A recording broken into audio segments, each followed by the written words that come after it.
What is up, crew? It's your boy Kaycem, and welcome back into the stream. Today, we're going to be talking about drawing the head, as we'll be going over some of the facial features like the ears, the mouth, the teeth, all of that stuff, as well as drawing just some interesting, hopefully cool looking characters. Now, if it's your first time here, my name is Kaycem. I am a Filipino art streamer on Twitch, and I teach everything from anatomy, gesture, perspective, to character design, and I also work full-time in the animation industry for the studio that made Castlevania. So if you guys are interested in some free art education or just want to hang out with my dog who is sleeping over there, make sure to follow on Twitch, subscribe on YouTube or whatever, and I hope you guys enjoy today's video.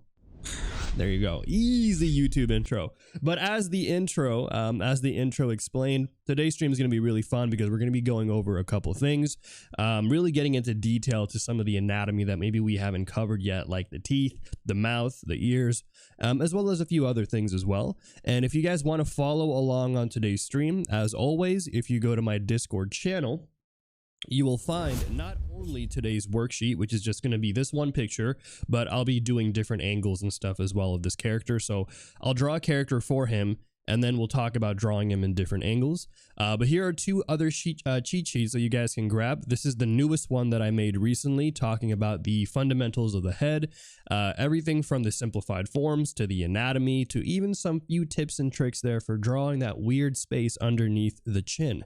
We also have here another sheet that I made focusing more on things like foreshortening, silhouettes, and the overall fundamentals of form. So again, guys, these are free to grab on my Discord channel, but only when I'm live streaming. So if you're watching this from YouTube, well, you know what to do. Catch me on my streams when I'm live.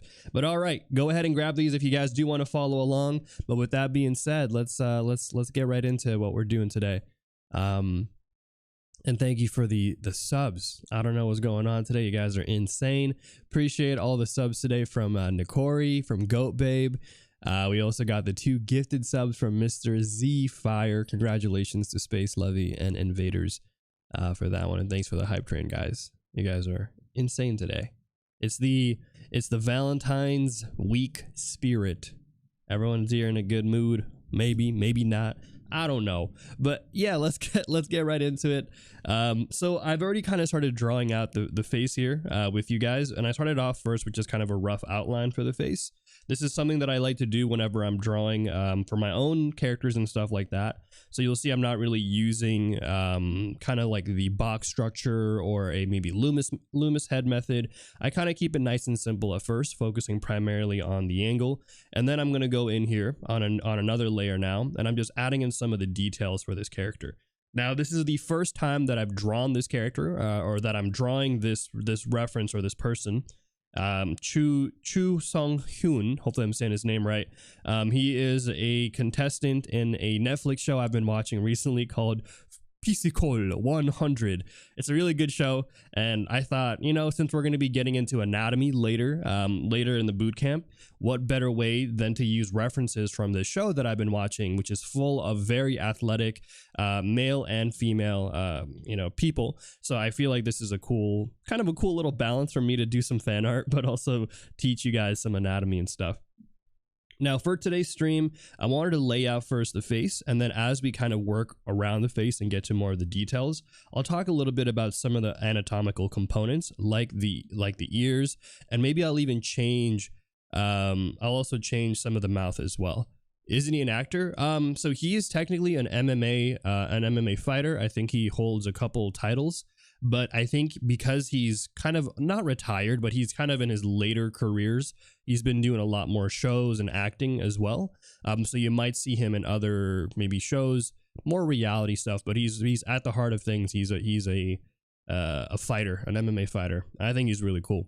He's the oldest contestant, I believe, in the show, and yet he's killing it. So he's doing an amazing job. I'm rooting for him to win. Animation Verse waiting for the reply. Also, because I missed the reveal with the studio. You ended up with Castlevania Studio. I'm so glad for you. Yes, yeah. I guess it must have been a while, but yeah, I've been working at Powerhouse Animation for a bit of time now, and it's been really good over there. I actually just finished. I'll tell you guys something fun and interesting. I actually just finished my most recent biggest assignment. They assigned me a really big scene. I think last week or 2 weeks ago. And I just submitted it yesterday. It felt good. I was so tired. I was so tired from doing it. I basically worked on a whole sequence, and yeah. Oh, thank you for the 100 bits, Molly. One of those titles just happens to be badass. Yeah, the guy is actually insane. Also, thank you for the follows. Leela Millions Off Road. Appreciate that. Thank you. And also everybody else who's been following today too that I might have missed. Professor B22, Ovex Designs, Lizabels as well. Thank you guys. Appreciate that. But yeah, no, it's been yeah, I think he was on Running Man for sure. I remember hearing about him being on Running Man. But yeah, it's been good. Working at the studio has been great. My team has been super awesome, super nice.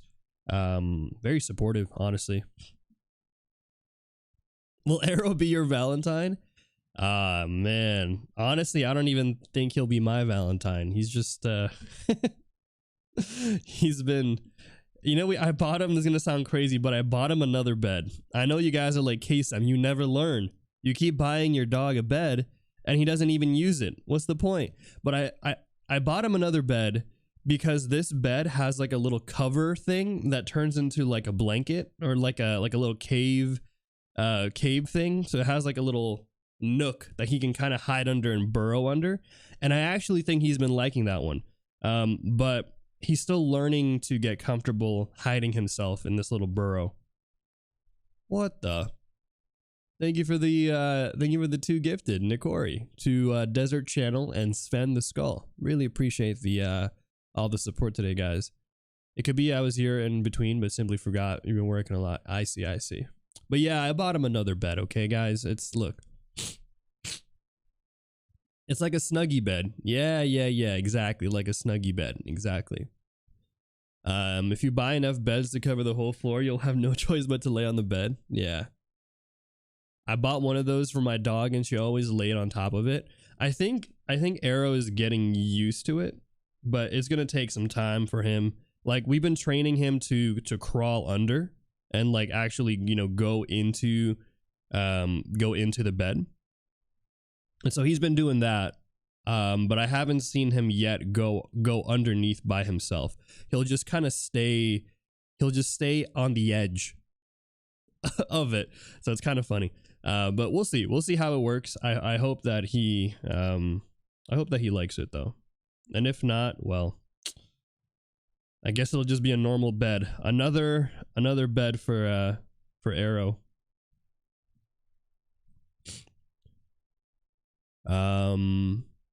Oh, thank you for the follows, guys. Ferox and Lee Mao. Welcome into the Kaycem crew. Thank you for this. Damn, so many subs today. The energy today is something else, huh? Thank you, everybody who's been coming in here. Sheesh. Thank you. But yeah, for those of you who just followed just now, I'd love to know what brought you guys here today. What's bringing you guys to my stream? Was it something that you saw? Was it just because I was on recommended maybe? Or let me think. Am I on the front page today and I just don't know about it kind of thing? What's bringing people here to my stream today?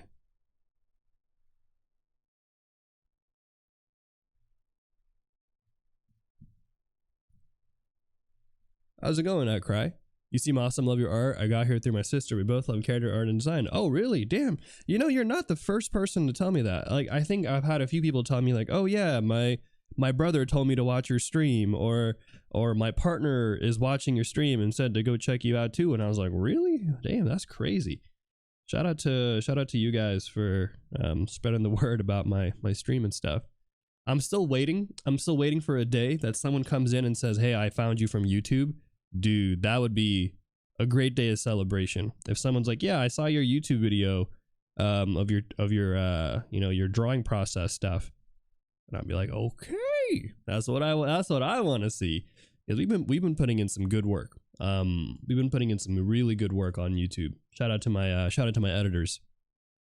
Oh, Spike Mare, thank you for the get the sub too to Punch Coco.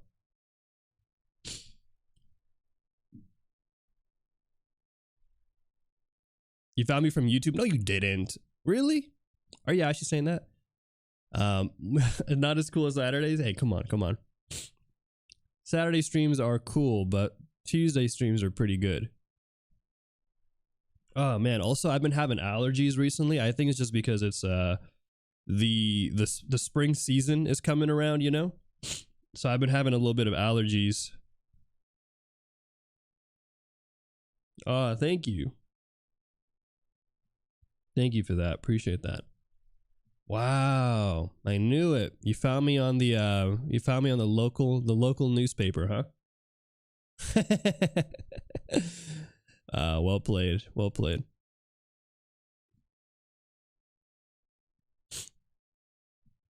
Yo. Thank you. Thank you for another gifted sub.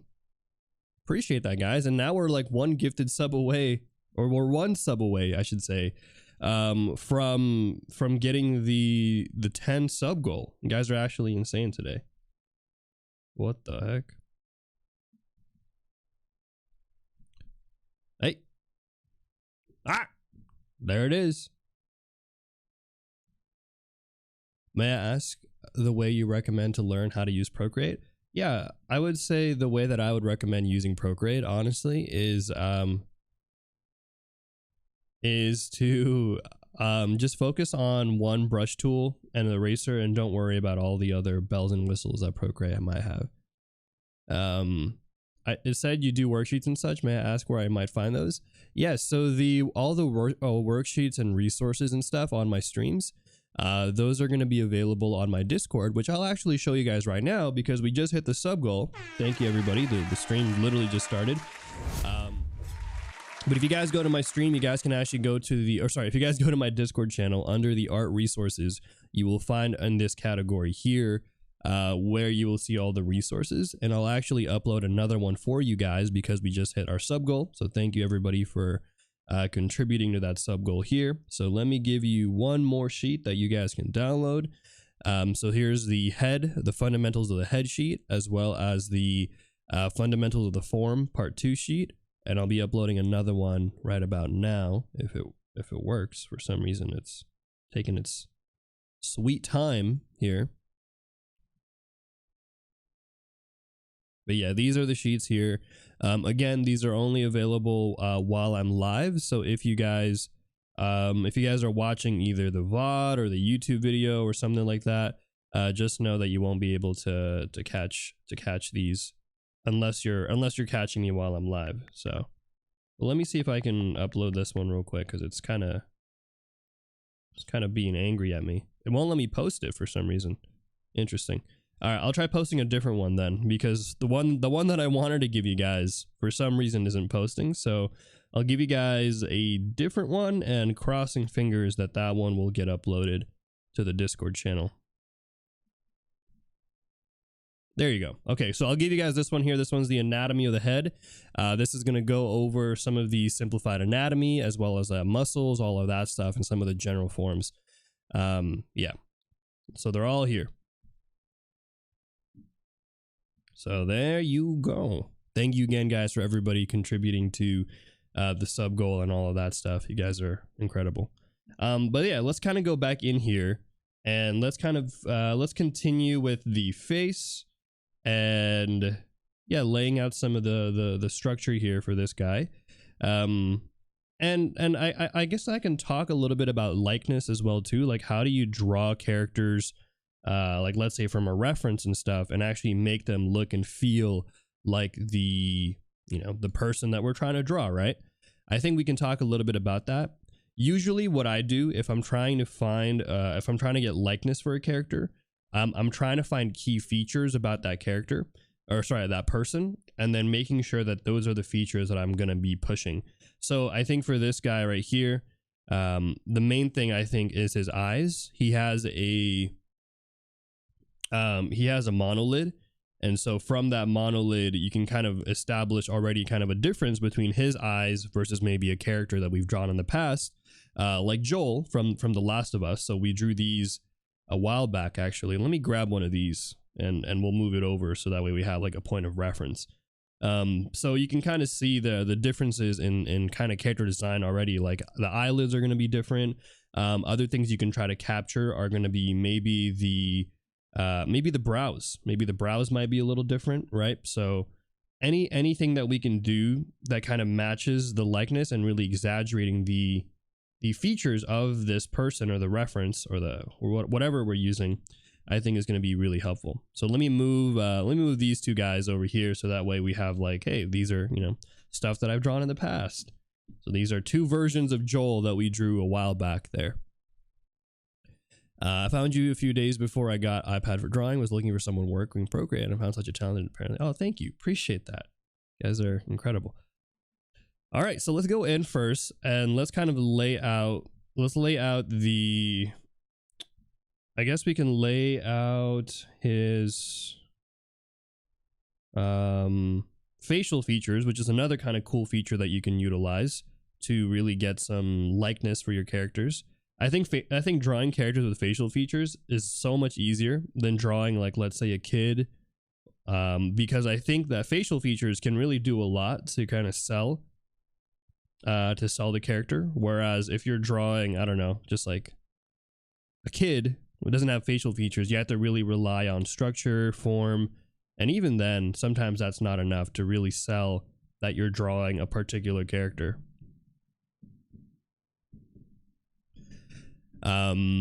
Let's see here. You mean facial hair? Yeah, what did I say? Did I say something else? I meant to say facial hair. I don't know whatever it is I said, but I meant to say facial hair. Yes. But yeah, so let's kind of go in here and now we'll lay in here. Oh, facial features. Yeah, okay, yeah. Facial features is not a wrong answer, but the specific answer was facial hair. In particular, when it comes to drawing facial hair for your characters, I feel like that can easily add a lot of likeness that maybe might be harder to kind of replicate, I would say, with characters that don't have facial hair. Because facial hair can do a lot, for sure.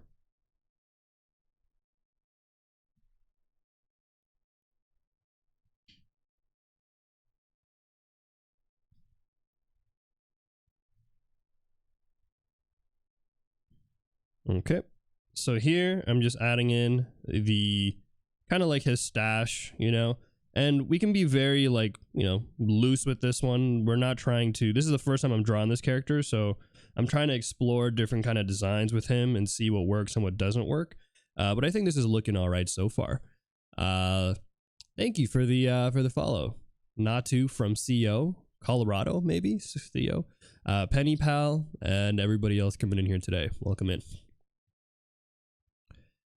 Okay, let's kind of continue on here. I'll speed up a little bit because what I want to focus on today is a couple things. I want to focus on the anatomy of the ear, and then maybe we'll do a pose or an angle, or maybe his mouth is open, kind of like yelling. I think that would be really cool.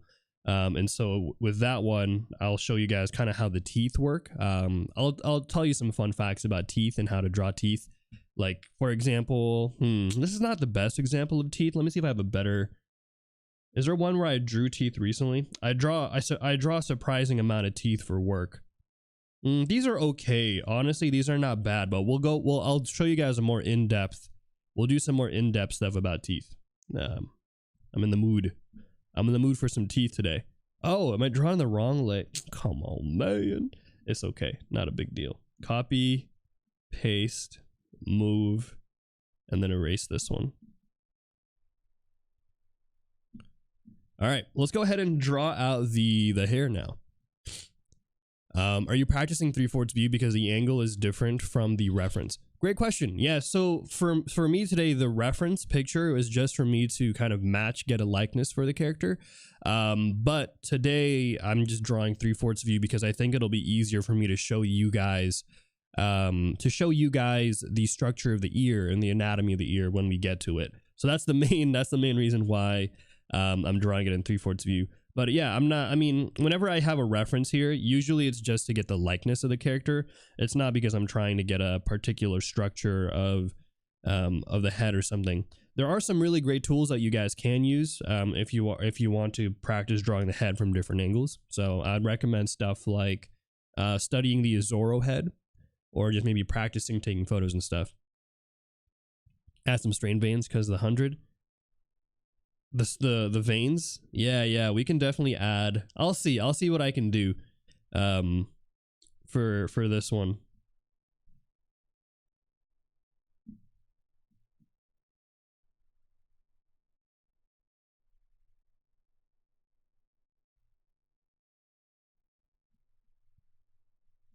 Okay. Doing the tour stream, I'm guessing the previous ones can't be viewed on the channel. They can be viewed on the channel temporarily, and then otherwise they'll only be available on YouTube. So just keep that in mind. This year I'm doing things a little bit differently, so all my videos this year will be available on YouTube once my editors are once my editors are able to work on it and stuff. So yeah. But let's go over hair really quick, and I kind of want to do. Let's see if I can flip him. Oh shoot! What the heck? Okay. Let's go do some hair here. But as I was saying, yeah, the videos and stuff, you can grab those. You can just watch those on my YouTube channel. The old streams, yes. So the old streams are still going to be on Twitch. Those are going to be the old boot camps and stuff. But everything this year everything that's happening this year is going to all be on YouTube. And the reason why I'm doing this, by the way, for those of you who are curious, the main reason why I'm doing this is because I realized that one of the nice things about YouTube that you don't really get with the Twitch VODs is that people can actually leave comments, people can actually ask questions and leave feedback and stuff. And I think that for me is really important, especially if there's stuff that you guys really enjoyed, or maybe I taught something that you guys were like not too sure about. You guys can leave comments there on the YouTube channel, and I think that would be really helpful to me as well. Or if you just, I don't know, want to leave some funny comments because you enjoyed my video and you're like, yeah, I like that a lot, you know? I think that's completely fine too. So I think that's kind of the main reason why I'm doing that. But also, I think it's a great way for me to also have new people find my streams and find my content if maybe they don't watch Twitch regularly, you know. I want to be able to help as much people as I can on all platforms. And so by doing something like that, I feel like I'm hopefully helping people out. But let's kind of go in here and let's do, I'm just going to draw out the hair here real quick. I'm just drawing out. So the way that I always do hair, for those of you who've never been here before, I always structure the hair out by first focusing on the hairline and then from there working on the overall shape. Now, guys, really quick, I do have ads on my stream every hour, and they help keep my streams monetarily viable and allow me to do what I'm doing out here on Twitch. And so if you do get an ad, thank you again for sticking around for the ad break. And if you don't want to see any ads, consider subscribing or using a Prime sub, but I hope to see you guys after the ad break. I will be uploading all the VODs. Yes, I'm uploading everything that you're seeing on my YouTube channel right now. Those are going to be sequential in the VODs that I stream out here on Twitch, because as you guys know, every stream that I do is basically a tutorial. So every time I'm live out here on Twitch, I basically am teaching something. So it's like each stream is like a class almost, if that makes sense, like a tutorial.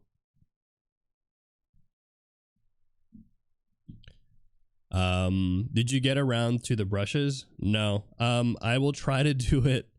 I will try to do it this week, okay? Unfortunately I got caught up with working on taxes and stuff. I didn't do a good job last year of logging all the things that I made, you know, all my expenses and all my income and stuff. And so I had to spend my whole week scrolling through everything, looking through all my bank statements, grabbing all the invoices. Because you guys may or may not know, I did a lot of freelance work last year. And so because of that, yeah, I had a lot of work I needed to do. Tax season, man. How dare you be a responsible adult? I know. It's just so stressful. I feel like having to deal with taxes just affects my mental health. You guys ever get that? It's just like Why does adulting have to be so complicated sometimes? I don't know how it works in other countries, but like in the US, I feel like dealing with taxes can be such a hassle, especially if you're doing something like freelance. Like if you're already working for, like, let's say a company that gives you a W-2 and all the necessary forms. Oh yeah, it's probably not that hard. You just, submit your forms, fill out the stuff, boom, boom, boom. And that's it. Easy peasy. But if you're doing freelance, oh my, that's like, and even then, even if you're not doing freelance, it's just like the pressure of making sure you do something right, and they don't tell you how much you're supposed to do it, You have to make sure you get it right, and they're not going to tell you. They're going to be like, yeah, you got it right, Freelance taxes are hard in Germany too. Yeah. Is there a skill chart on how to do taxes? There might actually be. I would not be surprised if there was a skill share on on doing taxes. That's actually a good question for sure.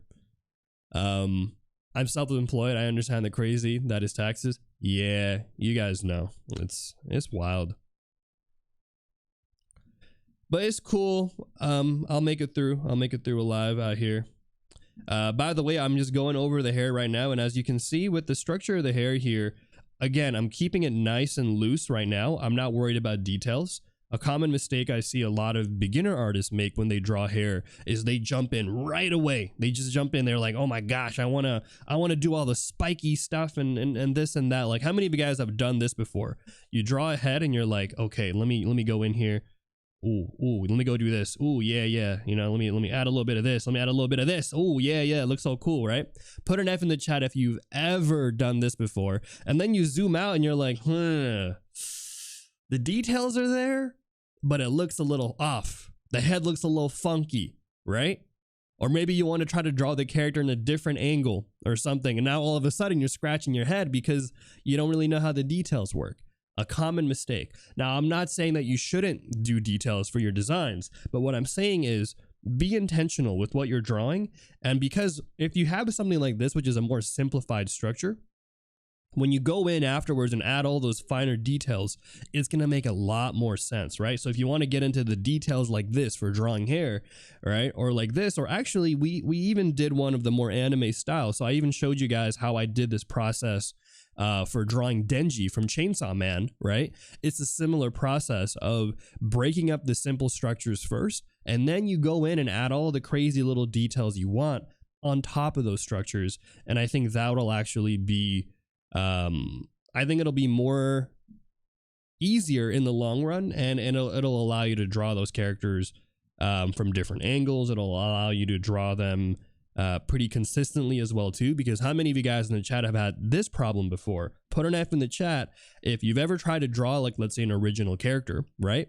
And then the second, third, or fourth time you try drawing this character, what happens? They don't look nothing like the first time you drew them, right? Maybe they look a little different. Maybe the eyes are a little bit bigger, or the hair starts to look a little funky, and you're like, damn, this is actually not the original character. This is the original character's brother.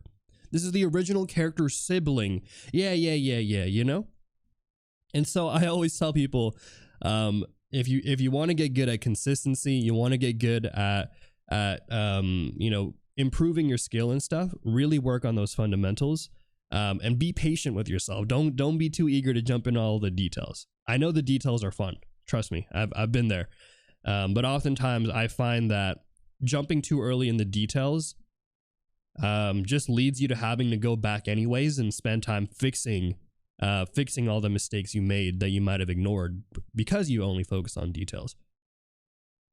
Yeah, think like a 3D artist. Like, think like a sculpture. Not sculpture. Think like a sculptor, right? Start off by focusing on the large shapes first. Because here's the thing, if the large shapes don't look good, guys, I'm gonna tell you right now, man, no matter how much detail you put in, it's not gonna look good, right? If the underlying form doesn't look good, it's not gonna matter, really. I've been there. I remember back when I used to do like landscapes and cityscapes and stuff, and I used to think, oh, you know what, if I just keep adding more trees, If I just keep adding more little details to the houses, no one's going to realize that my perspective is off, right? No one's going to be like, oh yeah, but that's the first thing people notice. People will notice right away if something looks and feels off. But anyways, going back here. So here is our general kind of structure for this guy. I want to kind of, again, I'm going to be working on the details here after I've established the shape and the form. So I want to make sure I like how his head is looking first, before I go in there and really, you know, kind of commit to some of the, some more of the actual structure. So I think I'm going to warp it out a little bit here just to kind of get a feel for things. And then from there, once we kind of have this, I'll show you guys a little bit, first of all, some of the things that I'm doing right now. The hair is not going the wrong way. No, don't worry. I just flipped it for my sake. Don't worry, guys. This is the power of digital art. This is literally what the what's it called? The flip tool is all about. Do you solely use an iPad for drawing, or have you used a computer and tablet? You mean like in the past? Yeah, I mean, I used to, my first ever drawing tablet way back in the days was the Wacom Bamboo. I don't know how many of you guys, you old timers in the chat right now, know what I'm talking about. But the Wacom Bamboo was probably my first tablet, and that stuff was built, man, those, I swear, I feel like stuff built back in the days were just built so well. They were just built so like indestructible, because that thing lasted me so long. Nowadays, I feel like companies build stuff to last for a year because they want you to get the next version. They're like, oh, hey, I know you just bought the iPhone 14 this year. Well, we actually got the iPhone 16 coming out next year, and it's got 6 cameras. And you're just like, bro, I barely used the 3 cameras that I got. You know what I'm saying? You're like, what? It's kind of wild. But yes, I used to, yeah, the Wacom Bamboo is my first one that I ever got. I remember saving up money for that when I was younger, and I finally got it. It was great. But I've used a few other tablets as well too. I've used the XP Pen Artist 22 Pro. I've also used the Wacom Cintiq 24-inch Pro, and I've used a few other ones as well too that I just don't recall. But yeah, those are some of the few. Also, KSD, hey, welcome back in. The Bamboo. I'm glad some of you guys know it. Some of you, some of you old timers in the chat. Because I was gonna say, some of you younger folks maybe don't know about the Wacom Bamboo, man. The good days. We were living. But okay, let me go over really quick some of the stylistic and kind of design choices that I've made here, and then I'll explain kind of what's going on there with this one. All right. So one of the things I'm looking at here is, again, small, medium, large shapes. And these are going to be just the primitive basic shapes that we're going to be looking at before we jump into any of the details. And so I'm talking right here about small, medium, large, right? And even right here, we're going to have like small. Maybe I'll make this one to a medium and I'll make this one large. And then even here as well, we got large, medium, and this little small sliver here. So these are all little techniques that you can do. Little techniques you can do with your art to really push some of the shape design, push some of the narrative there, and you know, it'll kind of help out, I think, in the long run. So let me go ahead and kind of fix this one up a little bit now that I'm picking out some of the small, medium, large shapes, and I want to really exaggerate some of these. So let me kind of maybe I'll maybe make this one a little bit bigger, like that, you know. And this is going to be like a small shape that goes back there. You can kind of see that there. And then here, we'll kind of keep that in that distance. But there you go. So we have here our structure, right? Small, medium, large shapes, easy peasy. Let's kind of go in now and let's go and actually add the texture for the hair here. Add some of the details that we are maybe looking for. Let's see. Have you ever tried the Wacom 27-inch Pro, the new one? I did, actually. I demoed it at Lightbox Expo last year in October. That one's really nice. Do I need it? No. But if somebody gifted it to me, yeah, I wouldn't complain. You know what I'm saying? Like, it's a good tablet. I just don't think I need it. Like, it's not like, oh man, I can't work without this 27-inch 27-inch screen, but it is really nice. It's probably one of the best. Yeah. Will you ever do environments and props, or you want to specialize in character design? Well, so it's not that I want to specialize in character design. It's that professionally I work as a character designer, and I work with characters. And so that's, I think, for me, what I'm most comfortable teaching on Twitch, if that makes sense. Like for me, I wouldn't personally feel comfortable teaching environments and props because I don't think I've developed enough skill to be able to teach it well enough. But who knows? Maybe at some point in the future, I might want to pivot to working on doing more environment stuff or doing more prop stuff. And in which case, I will definitely study those things and go over those things with you guys, if that makes sense. Have I been watching Physical 100? Yes. Yes, I have, and I love it. It's great. But yeah, hopefully that makes sense. Otus Magicus. Again, whenever I'm trying to teach here, I'm trying to teach stuff that I feel like I at least have some idea. You know what I'm saying? Like stuff that I at least know, so that way I don't feel like I'm just telling you guys random hoopla that is fake. Fake news are not helpful at all. Okay, but let's kind of go in here now, and I'm going to start adding in the details are here for this character. So let's kind of go in and add in all the little breaks for the hair. This is where I'm going to go in now and add those details that we mentioned earlier, right? These are going to be the textures that we're looking at, the forms that we're looking at. And so I would say this is now when you can kind of go in and really have fun, because you feel confident that you have a good structure already in place for your designs of your hair. Also, thank you for the follows, guys. We got here follows from Emangle, Mochtalk, Joe Chunha. Thank you for the prime sub earlier, Little Lig. I didn't even notice that, but thank you. Chibi Ray, thank you for the follows, and Fora Das as well. So many follows today. Thanks for quenching my thirst.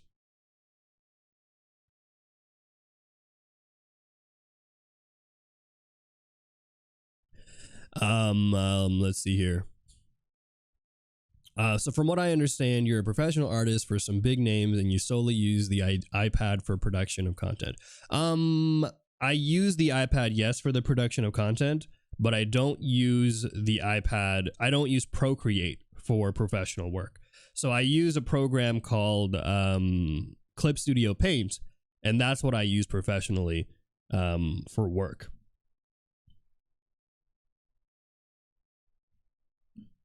Hopefully that makes sense.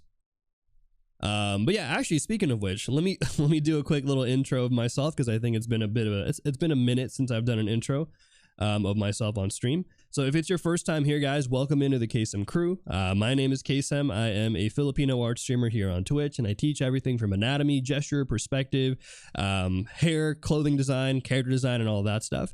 And I also currently work full-time in the animation industry for the studio that made Castlevania. Right now, I'm currently prepping to work as a character designer for shows like Castlevania, Legend of Korra, and Invincible. So if you guys are...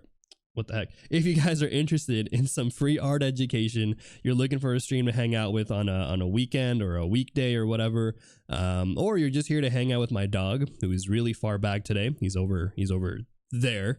Do leave a follow, join in, and I hope you guys enjoy today's stream. I have that. I wonder if you have any experience with that. Yes, yeah, I do have experience with Clip Studio Paint.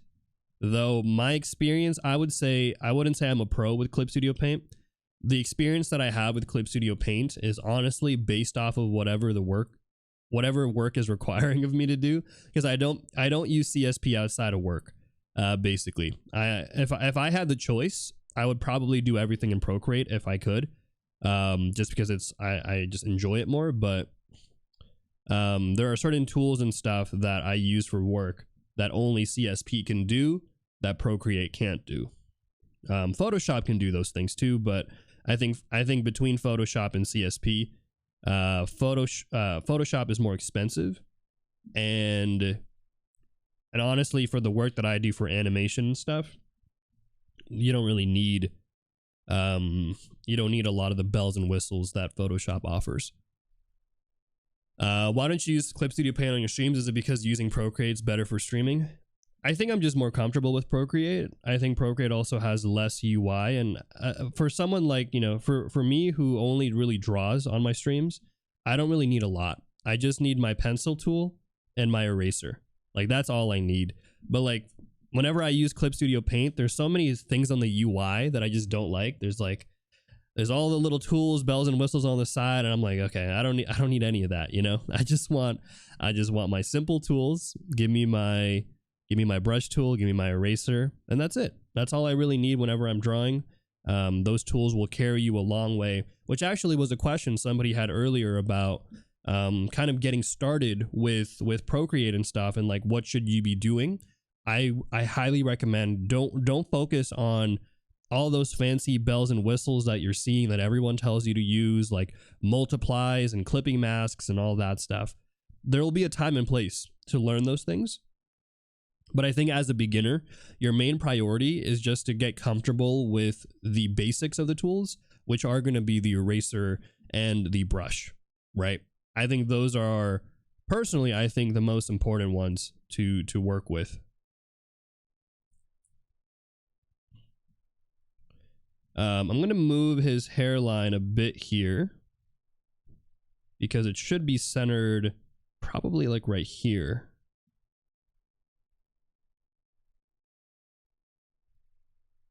Yeah, there you go. Sounds like you can stream with just pencil and paper. I mean, I could, though I think streaming it's a little different because with streaming I have to like get the camera angle and the lighting for it. And I think that's the main reason why I don't do traditional streams, because it's actually just a lot of work for setting up. But props to anybody, honestly, props to the people who I know who do stream traditionally. You guys are actually insane. Big fan of traditional art streamers. I watch a lot. Most of the people I watch on Twitch are actually traditional art streamers. Because it's so, I don't know, it's just so interesting to see traditional artists, you know, do their thing. I'm so used to seeing digital work that, you know, it's nice to kind of change a pace and see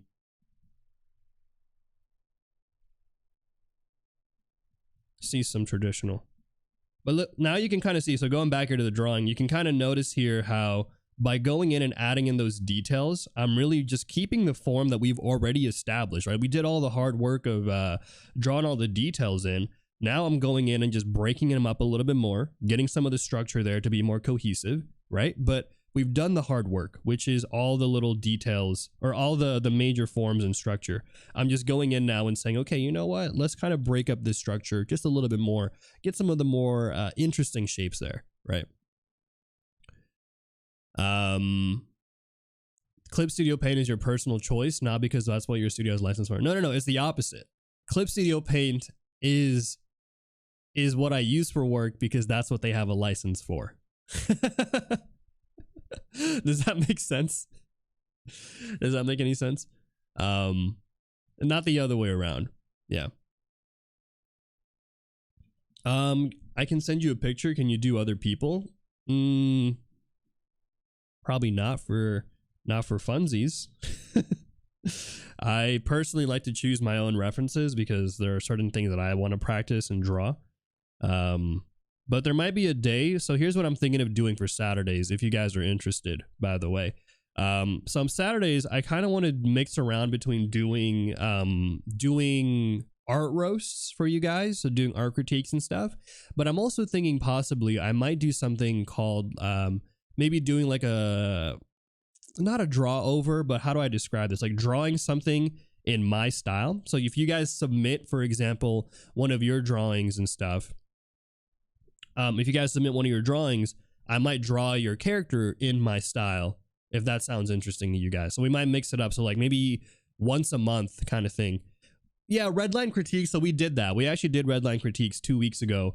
And I think you guys found that helpful. And honestly, I'm down to do redline critiques. That's what I do for work. All the time. We do a lot of draw overs and critiques for work. And so I'm happy to do those, but I don't want to do them all the time because I feel like that's kind of, I don't know, it's kind of dull to do that for content all the time. So I kind of want to mix it up where maybe 1 week we do some redline critiques, some draw overs, and then another week we do more I draw something like in my style. You guys could submit a character and I'll draw it in my style. Yeah. Let me see here. Back in my days when you started drawing digital, did you already had, back in the days when you started learning digital, did you already have experience drawing? Yes. So back when I was first doing digital, I was actually just doing traditional first.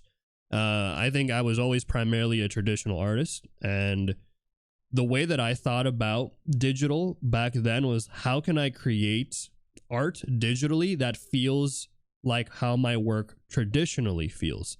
If that makes any sense. I know that was a lot of weird words, but how can I make my digital art feel traditional, was one of my main goals.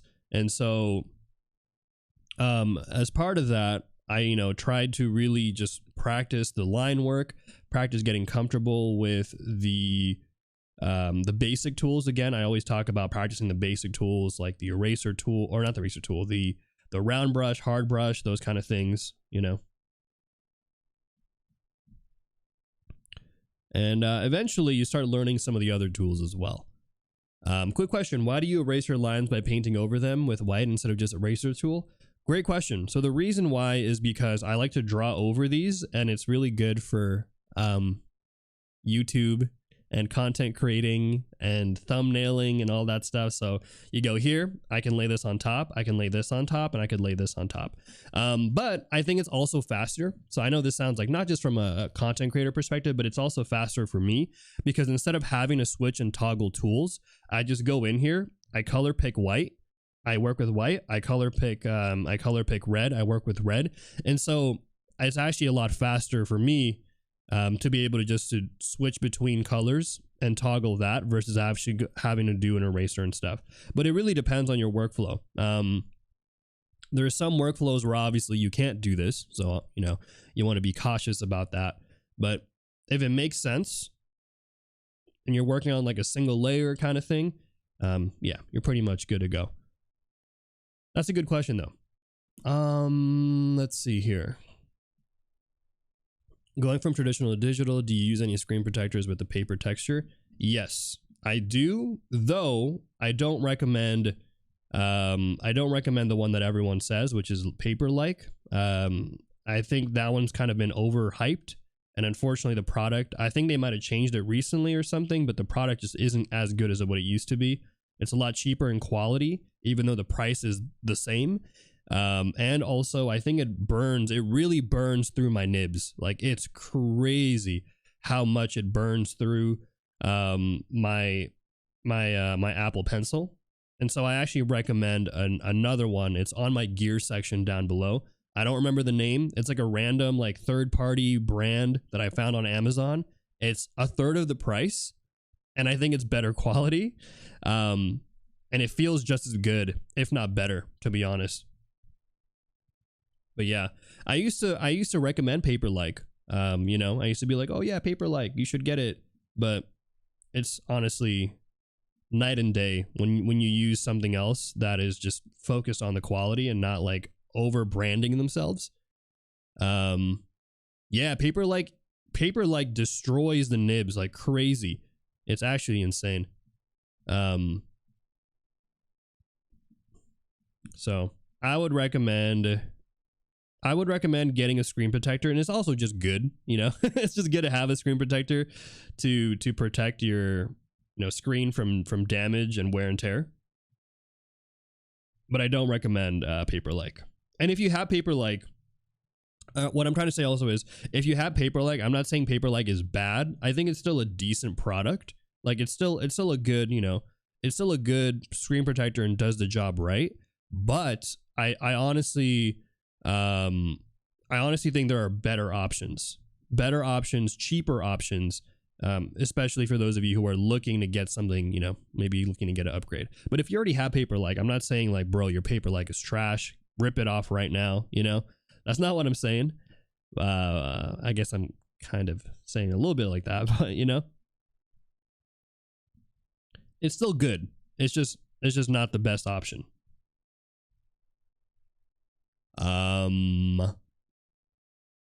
Do you experience any issues with pen reception with the protector? No, I've not experienced any of that, actually. That's a good question. I don't think so. I'm not, and if I have, I wouldn't know. I think that's one of the nice things about Procreate is it's like it feels so natural.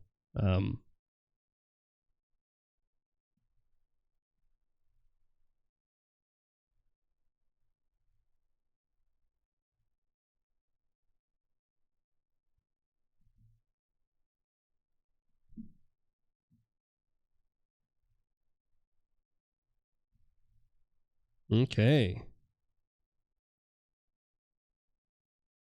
I'm just adding in a few more strands here, and then I've intentionally left the ear unfinished because that's kind of what I want to focus on today. I want to talk a little bit about some ear anatomy with you guys, and then we'll also talk about some mouth anatomy. So I'll do another pose with him where maybe his mouth is open or something like that. And thank you for the follows, Anna Banana. Welcome in. You already ripped it off. It's too late, Kaycem. I already threw away my screen protector. Damn. My bad, guys. Is going to every art recommendation and giving a free follow. Oh, thank you. Well, I hope you enjoyed today's stream. I'm an educational art streamer here on Twitch, and so that's kind of what I focus on. I teach art. We don't really, I don't know. I don't just draw here kind of thing. So I guess you could just watch me for that. Like some people just, I think, play my streams on the side while they work. But if you guys, I'm mostly here for those of you who are really looking to practice your art. If you're looking to have a community that is also looking to grow and stuff, this is definitely that stream. But people also, I think, play my streams. I don't know how many of you guys in the chat just play my streams on the side while you work or draw. Just out of curiosity.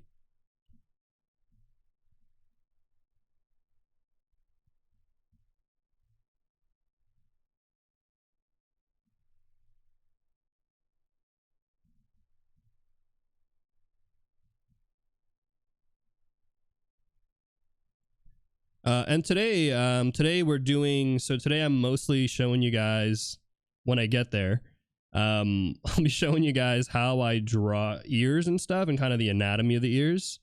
And I'm also just doing some fan art for the show called Piscicol 100 because I really like the show and I thought, why not do some fan art for this show. And this guy, he's the person I'm rooting for right now. I hope he goes far. I don't know if I want him to win. I feel like he's a pretty strong contender, and I don't want to spoil anything, but I don't know if I want him to win because I feel like it's too cliche if he wins. I'm listening while working. Okay, I draw while watching your streams. Depends if I'm in the mood to draw or not. Fair. What I'm doing right now while working is a chill vibe. I dig it. Plus, learning more is great. Okay, see, yeah, that's super cool.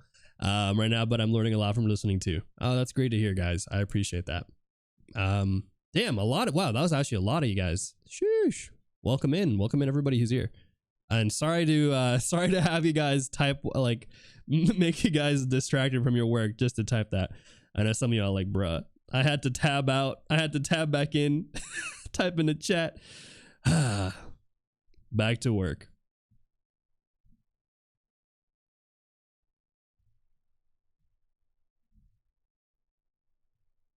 Okay. Oh, thank you. Thank you for the 100 bits. Micah skis.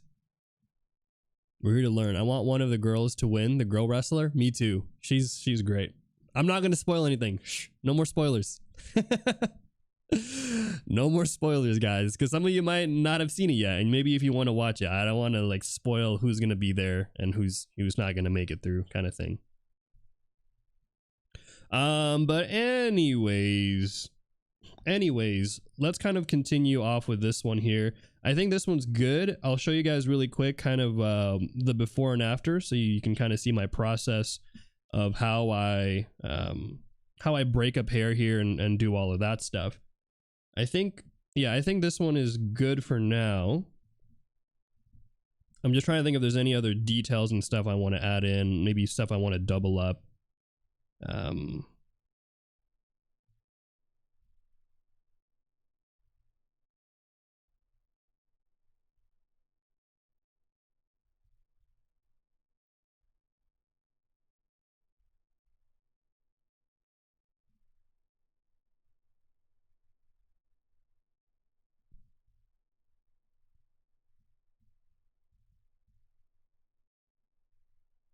Okay. Let's go do the before and after. All right. So before, after. See? Before, after. So now I'm going to go in here and maybe I'll just kind of fix up a few things, give him some more volume, maybe like just a little bit of volume here for that silhouette. Because I want to kind of push like he has like maybe sharper, kind of like sharper angles, that kind of thing. But yeah, I would say this is kind of the process that I usually go with. And let's see, anything else I want to add on here for this character before we move on? I might simplify his design just a tad bit here. So I'm actually going to go in and clean up some of these lines because let's say if I wanted to turn this into an anime, right? Like who knows, maybe they're like physical 100 anime, and that could be kind of cool. This would be too many lines for sure. Way too many lines. So I'd have to simplify some of the forms here to kind of just bring it back a little bit to something that may be more easily reproducible, easily drawable again. But all right, this is going to be the general structure for this guy here. Again, here is the structure that we started off with, the simple structure of the head, right? Then we added in the facial features like this. Then I added in the hair simplified forms. Then I went in here and added in some of the details, right? So let's actually go in now. And I think this would be a good time for us to talk about the ears and how the anatomy of the ear works, because we haven't done it yet. But let me know if this was helpful to see. Does it help to see the process broken down like this? Because I wanted to just show you guys like that, but if it's not helpful, I'll just kind of keep it all in one layer. Let me know if seeing these processes, like these breakdowns, is beneficial or not. And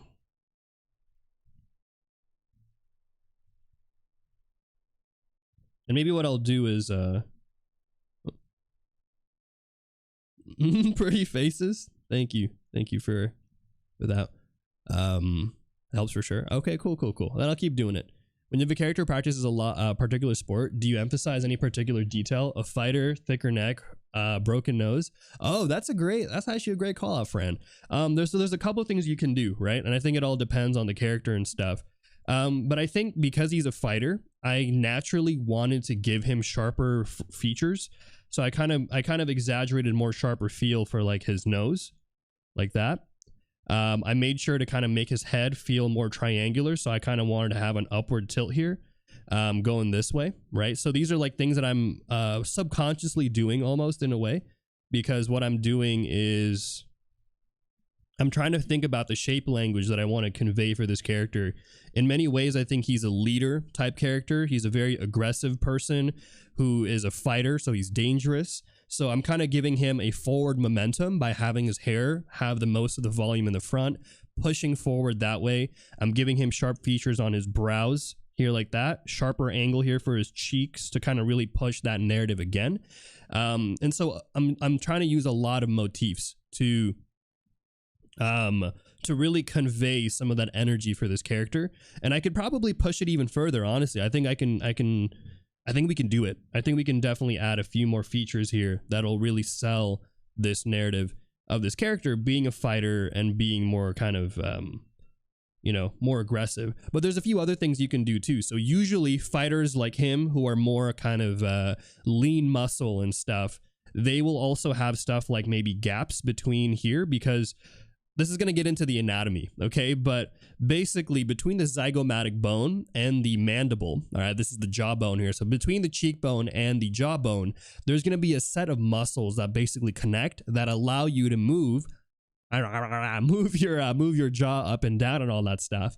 But there are going to be pockets in this section between them that there's not going to be any muscle. So there's going to be some gaps. And so you'll actually find that in muscular people or people with low body fat, you'll sometimes see a dip. I'll show it actually right here on this guy. You'll see a dip in the plane here like this. And this pocket right here is where there's actually a lack of muscle there. And instead you have kind of just the skin, kind kind of going in there like that. So you'll see this sometimes with really muscular people where that cheek, inner portion, that cheek kind of goes in. And so whenever I'm drawing a character, like let's say him, I want to make sure I'm defining that section a lot there. And I actually would maybe define that more than I would define all of this stuff here. I try maybe add a break there for the brow. And so stuff like that is things that you can do for your characters to give them more of an aesthetic that matches. Hopefully that makes sense. That's a great question. And thank you for the follows, guys. Krapiva, and Rachel Magic Ninja. Appreciate you guys coming in here today. But yeah, those are really good questions, actually. Shape language and stuff is always something that I'm trying to go for. So there's a loose spot like the stomach. Yeah, I mean, you guys can actually find it right now. If you actually touch your cheek, right? There's sections of the cheek which are going to be a little bit harder, but there's going to be hollowed out portions, which is going to be less muscle, and it's actually just going to be more of like the skin and the fat that's there. But do I share my brushes? Yes, I do. So my brushes are available on Gumroad and stuff. Okay, so here's what I'll do. I think we're pretty good with this. Is there anything else I want to add to this character before I move on to adding in the details with you guys?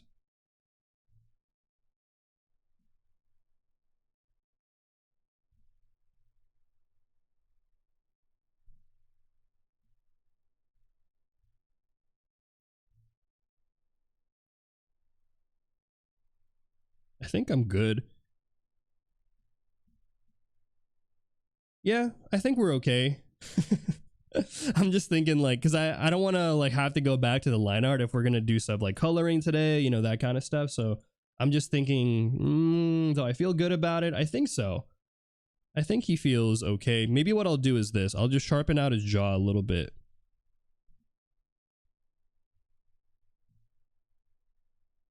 Okay. If you look at the panels and the names brushes, yes. Did he just do that unpixelated? What did I do?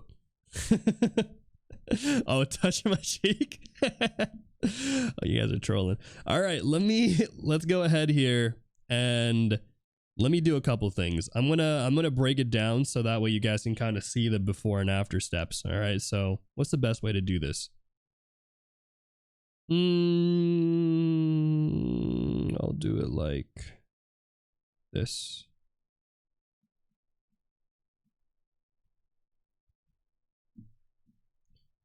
Okay, so here is the before. Okay, bald head right here, and then we have like the hair and all of that stuff. Okay, there you go.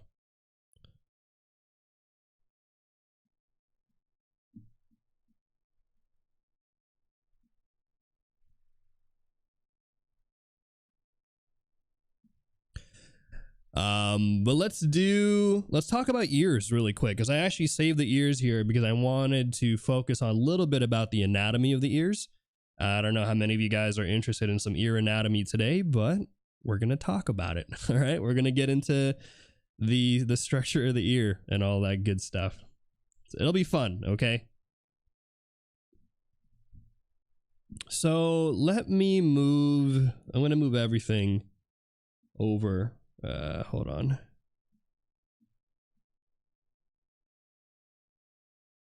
Maybe like that. I need some space.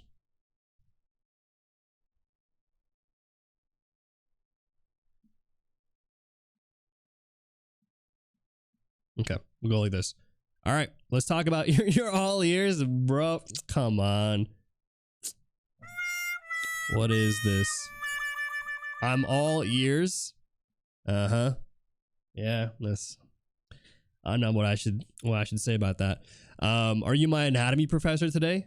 Some people have said that, yeah, I do cover a lot of anatomy out here on my stream. So if you guys are into that kind of stuff, you are in the right place, because I teach art on Twitch, and one of the things that I teach is anatomy, actually. So let's take this ear here that we have, and let's actually kind of make it a little bit bigger, and let's talk a bit more about the anatomy. He maybe has cauliflower ears. You know, he might, but it's okay. We're going to give him regular ears today. Okay, we're going to give him some good old regular normal ears. So let's talk a little bit about the structure of the ear. So what's really interesting about the ears overall is that the ears are basically going to be comprised of, I would say, 4 sections. All right, so let's kind of maybe rough out these sections first. Well, we're going to have the first section of the ear, which is going to be known as the helix. It's going to kind of wrap around here, kind of create the loop there for the ear here on the side. So let me kind of erase this a little bit more. And that's just, again, going to kind of wrap around, make that ear shape. And then in the inner portion here is going to be something called the anti-helix. Now, the anti-helix basically is going to be the section of the ear that kind of goes against and almost like perpendicular to the helix. And I'm not going to talk to you guys exactly about what they do, more about just kind of the general shapes and stuff. But basically, these forms kind of wrap back together. They're going to kind of merge in together here. And eventually, they're going to create the ear lobe. Okay, and there's a little lobey section, which I'll add in a bit. Give me a sec. So the ear lobe is going to kind of go down. Maybe you'll have a little pocket there. And this little section right there is going to be that ear lobe. Okay, cool. Let's see here. Will you be trying out the new Harry Potter game? Eventually, I probably will, but I don't have any time. Honestly, right now, I got no free time. You know what I did yesterday in my free time, guys? I played a bunch of League, and I got demoted. That's what I spent my time yesterday. I played a bunch of League, and I had, this is, look, people talk about like, oh yeah, when you hit diamond and all that stuff, like people are so much better in the game. It's actually a lie. It is arguably one of the biggest lies, because the problem with being in diamond is everybody has an inflated ego. And so as a jungler, if you don't help that lane and that lane starts feeding, the first thing they do is they blame the jungler. Even though I go 3-0, 4-0, 5-0, they're always like, bro, jungler's trash, jungler diff never comes to my lane. And then, oh my gosh. And then what they do is this. They literally just stay in their base. They just stay in the base. They don't do anything. They blame the jungler, even though I'm doing all the work. It's honestly, it's so hard. I don't know how I'm gonna crawl out of diamond, man. It's actually frustrating. But anyway, sorry. We see, look, every time we talk about games and stuff, you guys just trigger me into talking about League of Legends. Damn League. I hate League, but I love League too. Thank you for the 300 bits, Klopp. Damn, we're gonna do a quick roll. We'll do a quick raffle roll, but let me finish drawing the ear real quick for you guys, and then we'll get into that one, okay? So going in here, so we have here the helix, the anti-helix. We have here the earlobe. Last but not least, the other portion I'm gonna add here is known as the targus, and that's gonna be this little flappy, the little flappy bit there. Not Flappy Bird, flappy bit there for the ear. And so these are going to be the main kind of 4 components of the ears. Now, there are so many ways to draw this representation of the ear, so keep that in mind. You don't have to draw it exactly, you know, how I'm drawing it, right? Take it as you will, and draw whatever versions makes the most sense to you. But let me just flip it here to make sure it looks good on my end.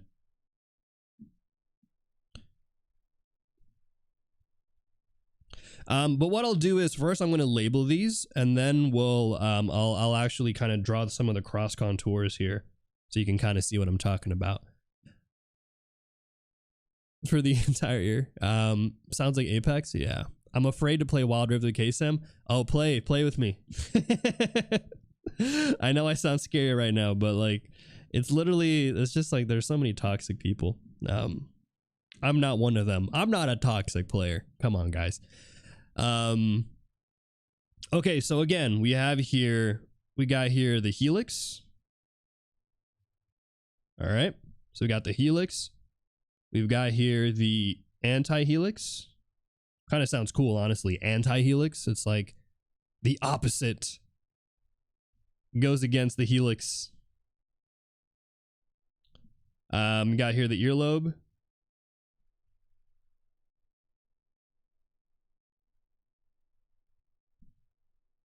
And then you got here the targus. Let me write that down a little cleaner.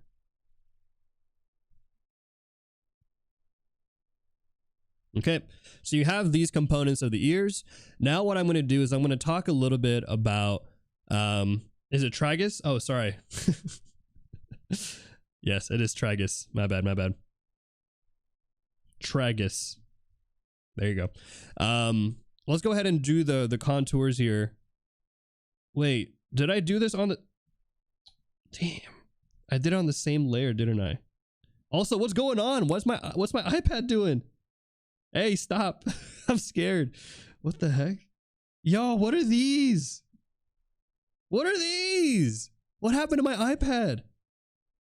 I think it froze. Yo, hold on. Let me fix this. What the heck? This has never happened before. It's stuck there. Wild, dude. Procreate can be wild in today. Hacks. Someone's in. Someone hacked my stream today. Yo, there it is. It's Kuro. Hackermans, I'm in. Damn. It's over. Okay, I think we're good. I don't know what changed, but we fixed it, hopefully.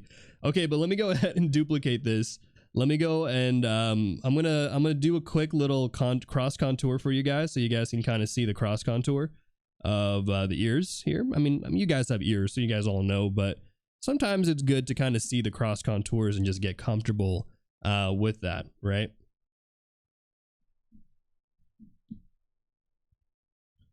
So you can kind of imagine the ears are going to kind of loop like this. There's going to be some rings that kind of go this way, right?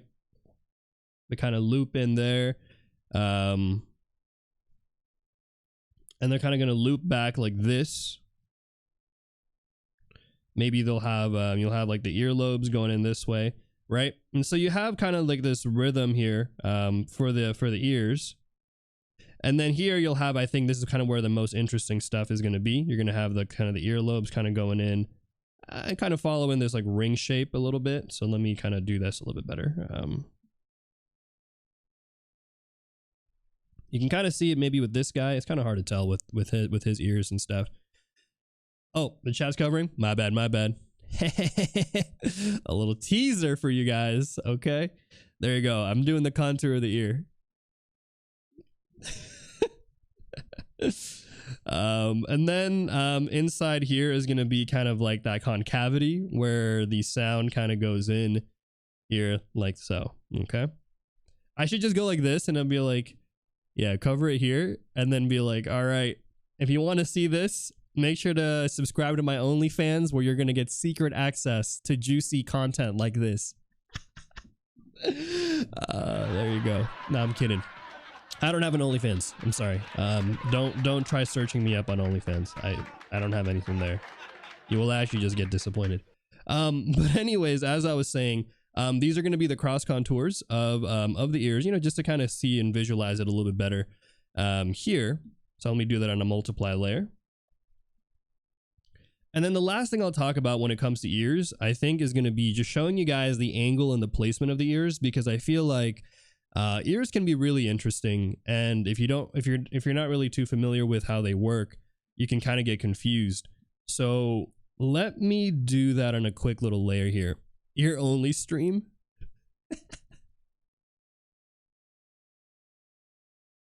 What's the account name? Yo, I swear I don't got anything. But okay, let's do a quick... Wait, I just realized I did this mirror flip, didn't I? Okay, hold on. let me flip these ears. Okay, give me a sec. There you go. Let's talk really quick about heads and kind of where the ears are placed, right? So you can imagine if you had a head right here. Let's say we have this one like so. Okay, quick little jaw there. So one of the things I always like to call out is that the ear from side view here technically doesn't actually line up exactly at this line right here. It goes in at a little bit of of an angle, right? So this is obviously an exaggeration that I'm showing you guys, but I think it's good to know that the ear, it starts off, I wish I had a better reference, but it basically starts off a little bit further back, and so it goes at a little bit of an angle there, despite the center of the head kind of going in here like this. So that's kind of one little tip there. Make sure the ear is going a little bit at an angle. A little bit, not too much. I think I might have done a little too much there, but again, this is I'm just showing you as a quick demo and an exaggeration. Slight angle there. And then another thing too is, I think if you were to see the head from top view, which I'll do right now, you'll kind of see that as well too.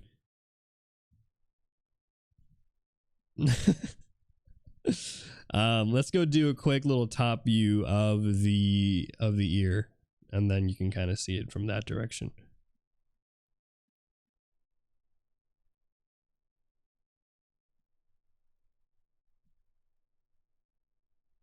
So this is top view, right? So keep that in mind, top view. When the ear is at top view, another thing to kind of call out is that the ears actually also kind of fan out a little bit too. So they're going to have a little bit of, they're not going to just lay flat on the, they're not just going to lay flat against the skull there. They will fan out a little bit like this. Okay, so this is facing this way.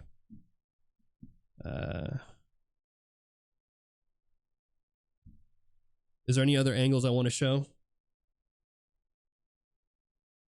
Oh, one more angle. We'll do one from like a kind of a back view, so you can kind of see the back view as well. So we'll do one where the character is kind of facing from behind. Okay.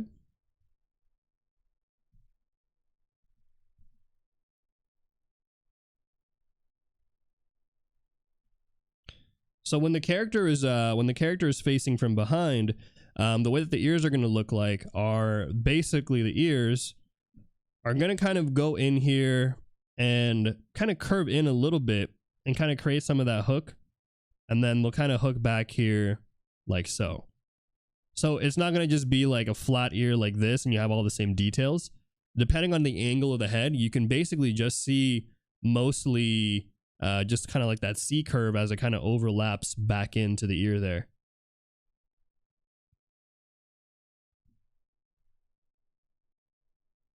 Okay. I'm trying to think if there's any other angles that are interesting to call out. I think those are the good ones so far. And let's put like another ear back here.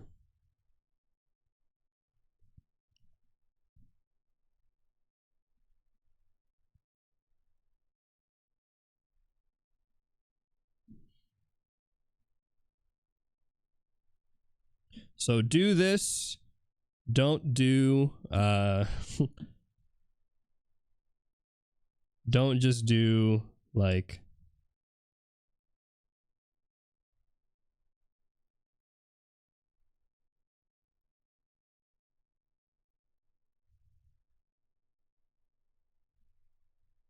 okay, so don't do this. Don't do that. Yeah. Okay. But I think that should be good. I think that should be good for the most part. Okay, so that was all the ear basics that I wanted to talk about with you guys when it came down to drawing the ears. Let's go back now into drawing this character that we had over here. And I'm thinking maybe we should color him today. I don't know. I'm kind of in the mood to do some coloring with you guys. What do you guys think? I'm thinking we color him out, and then maybe we spend some time drawing teeth and mouths as well. And then that way we'll do, yeah, we'll do a little mouth drawing. I might even change, should I use the same? I can maybe use the same reference or the same drawing that we did, but I'll just open his jaw out a little so we could talk about teeth and stuff. Yeah. Cool. All right. So let's go back then. And now let's work on coloring this guy really quick. Okay. This shouldn't take too long, hopefully.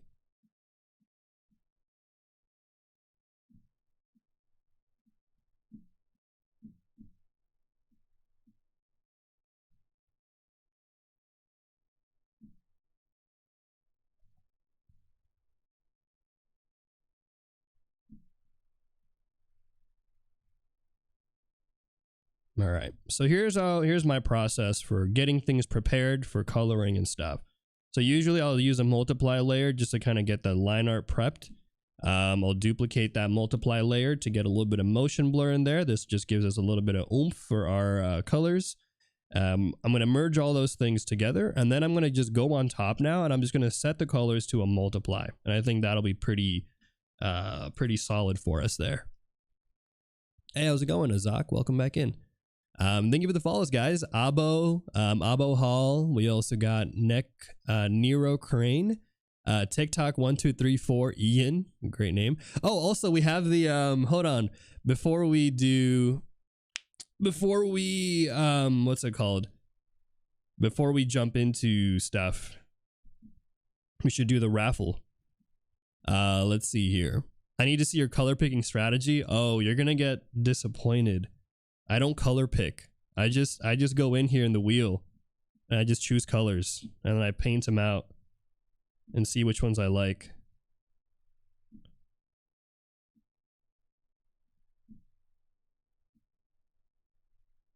I like that first one right there. That's a good one. Yeah.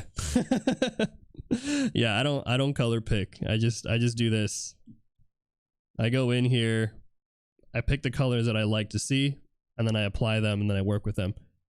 I guess that is a strategy. Yeah, it's just not a color pick strategy. I guess when I think color pick, I think of the color picker tool, but it is a strategy of how I pick colors. Yes. Also, I need to add the ear detail. I did a whole demo with you guys on the ears, and I didn't even draw the ear on this guy. Let me go ahead and draw the ear really quick on him too. Give me a second. That'll just take me like a quick 30 seconds or less. All right, let me go ahead and do that. And then we'll move on. All right.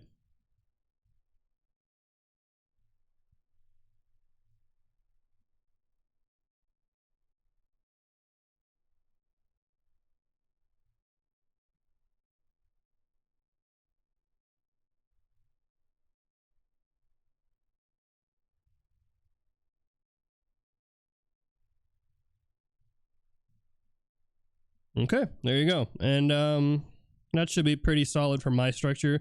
So again, you don't have to make your ears super complicated. You can go as crazy, as detailed, as simple as you want. I would say this is kind of how I approach drawing ears in my style. So I might actually move it up a little bit here and then bring this ear back a bit more. And that way we'll get a little bit more of an oomph. Bro looks like your uncle. Watch out, man. Your uncle might be a badass. I don't know if I'd want to mess with your uncle.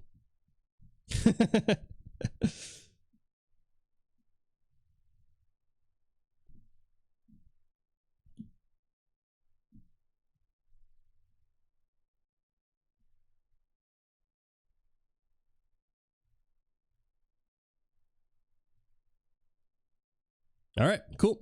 Uncle Chad. Yeah. All right, so let's go ahead now and let's do some of the colors. But before we do the colors, let's go in really quick and let's do a raffle spin. But hold on really quick. Damn, okay, actually, hold on. There's an ad break right now. There's just so many things going on.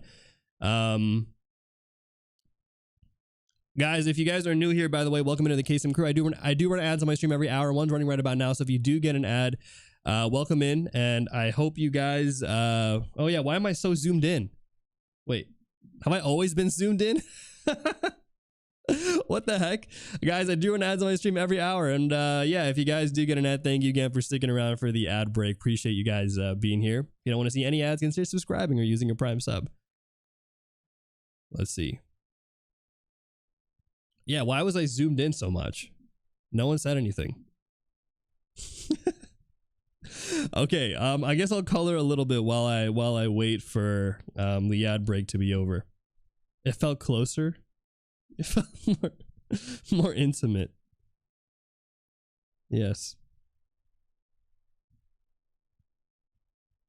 You like the close-up? Stop. No, you guys didn't. You guys are capping. We felt connected. Thank you for the sub, Chinobi. Appreciate that. All right, I'll wait for the ad break to finish, and then I will we'll continue with some drawings, or we'll do the raffle spin.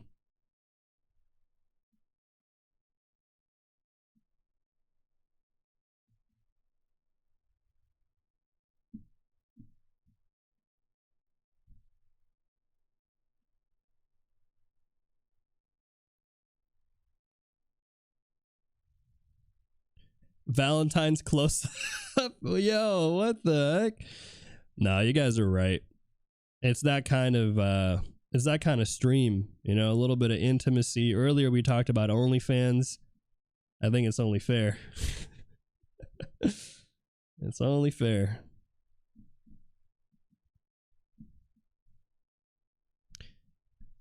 All right, let me know, guys. Let me know if you guys are back from the ad break, and then that way I'll continue with the stuff, talking about stuff. Are you guys back from the ad break? Let me know in the chat.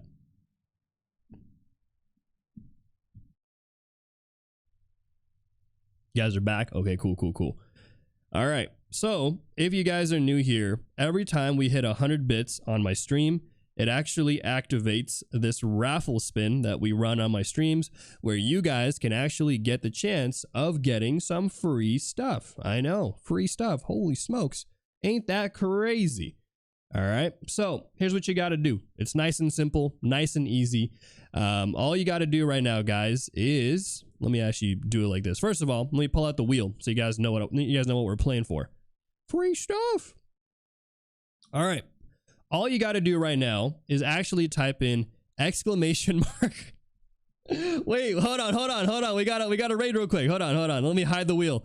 Ah, shoot. Okay, welcome in everybody who's coming in from Lord Spew. If you guys are new to the stream, my name is Kaycem. I am a Filipino art streamer here on Twitch, and I teach everything from anatomy, gesture, perspective, all of that stuff. And I also currently work full-time in the animation industry for the studio that made Castlevania. And I'm currently prepping to work as a character designer for shows like Castlevania, Legend of Korra, and Invincible. So if you guys are new here, welcome into the Kaycem crew. Thank you so much for the raid today, Lord Spew. Let me give you a proper shout out. How was your stream today? This might be your first time coming in here. I don't know if I remember you raiding before, but welcome into the Kaycem crew, guys. Go check out Lord Spew. I'm gonna actually do the same real quick too, because I don't think I've followed you yet. You approached me with the idea right. of doing. I'll follow you. Nice. But welcome in everyone who's coming in here from Lord Spew's stream. Yeah, hopefully you guys enjoyed today's stream. I am an educational art streamer out here, so yeah, nice to introduce people with an animation industry person who streams. Oh, nice. Yeah, that's super cool. Yeah, that's awesome to hear that. We got a fellow industry person out here. There's not a lot of us on the platform because it's hard to stream while working. But actually, you guys came in at a great time because I'm doing a raffle giveaway right now, and everybody can join in. All you actually need to do is just follow my stream to get in here, and I think this will be fun for everyone who's coming in here. So you literally came in at the best time, Lord Spew, and your community as well. So let me show you guys what you guys are playing for today. Here is the wheel of prizes that we've got here. We've got everything from doing a drawing redemption from me, a scuff drawing. You can get a VIP badge on my stream. You can get timed out on my stream. That's my personal favorite. You can get some Bootcamp resources. That's going to be a $30 value of over 140 cheat sheets and worksheets. All of the stuff I basically taught last year, all in one bundle on my Gumroad. There's one-on-one mentorship where you can get a 30-minute session with me, as well as an art roast and stuff. So there's a lot of prizes there, guys. These are free to join, and all you guys got to do is type in !raffle, but you do have to be following, by the way. So if you're not following the stream, the command will not go through. Okay, so make sure everybody in the chat right now type !raffle. Get in this one right now. We don't have a lot of, hold on, let me see here. We've got about, I think it's bugging right now because it says there's only 2 people on here who joined, but that doesn't make sense. There should be a lot of you guys. I see a lot of raffles being typed in. Okay, do it again, guys. Type it again. I think there's a bug right now.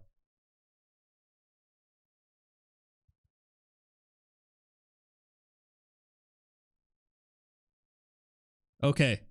For some reason, it's stuck. For some reason, it's stuck at 21 eligible people. Why? Oh, okay. It's just lagging. I think you guys are just typing so fast that Nightbot is confused. It literally went from 20 people to 60 in a second. It went whoop. Okay, guys, keep them coming. We're at about 70 people right now. You guys are just going crazy with the raffle giveaway.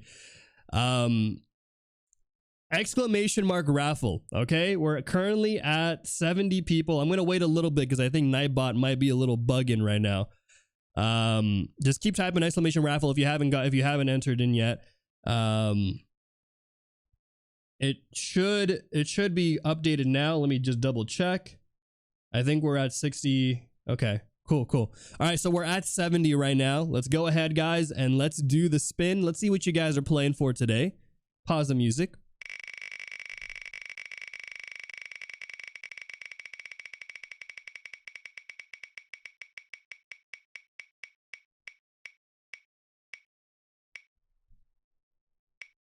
Yo! Wait, we've never landed on this one yet.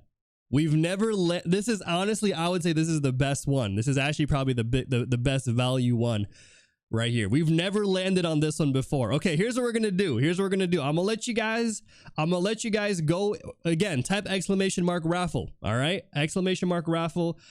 We've never rolled on this one before. This is the first time we landed on this one, so I'm kind of pumped for this. The first time we've landed on this one. 30. Okay, so what you guys are playing for right now is a 30-minute one-on-one session with me. I'll give you guys some advice. You guys can share whatever art you want. You can share your portfolio, anything, and you can ask me for advice. I'll give you some honest advice, you know, try to help you out, obviously. Okay, we're at 85 people right now. And guys, again, if you're typing in exclamation mark raffle, and if you haven't followed my stream yet, you do have to be at least following, otherwise it's not going to pick you. Okay, I think we've got enough people. I think we've got a lot of people here. Let us go in here, guys, and let's choose the winner. Okay, if you do get selected, type at Kaycem. All right, here we go. 3, 2, 1. Wow, Rachel Magic Ninja. Congratulations. You got 10 seconds to type at Kaycem in the chat. Type at Kaycem right here. If you don't type it in 10 seconds, I will have to re-roll. So here we go. 10, 9, 8, 7, 6, 5. 4, 3. Okay, yo, you had me worried there. I was like, yo, dude, what's going on? Question mark. All right, congratulations, Rachel. There you go. You have claimed it. Make sure to DM me on Discord. I'll follow up with you and stuff. But congratulations. It wouldn't send. You were getting stressed. You're like, yo, it wasn't working. All right, but there you go. That is the winner for today's stream. I'll just DM me later and we'll talk a little bit about the one-on-one and all of that stuff. But yeah, thank you for joining in, everybody. Let's get back into the regularly scheduled content of today's stream. Sheesh. Yeah, claps in the chat, man. That's great. That was actually a great roll. We haven't gotten that one. I don't think we ever landed on that one before. So that was the first time we ever hit that. I like it. But yeah, so for those of you who are coming in here for the first time right now, we're basically doing a quick coloring over of this character that we drew earlier. This is Chu Song Hoon. He is a contestant in the show called Physical 100. I really like it.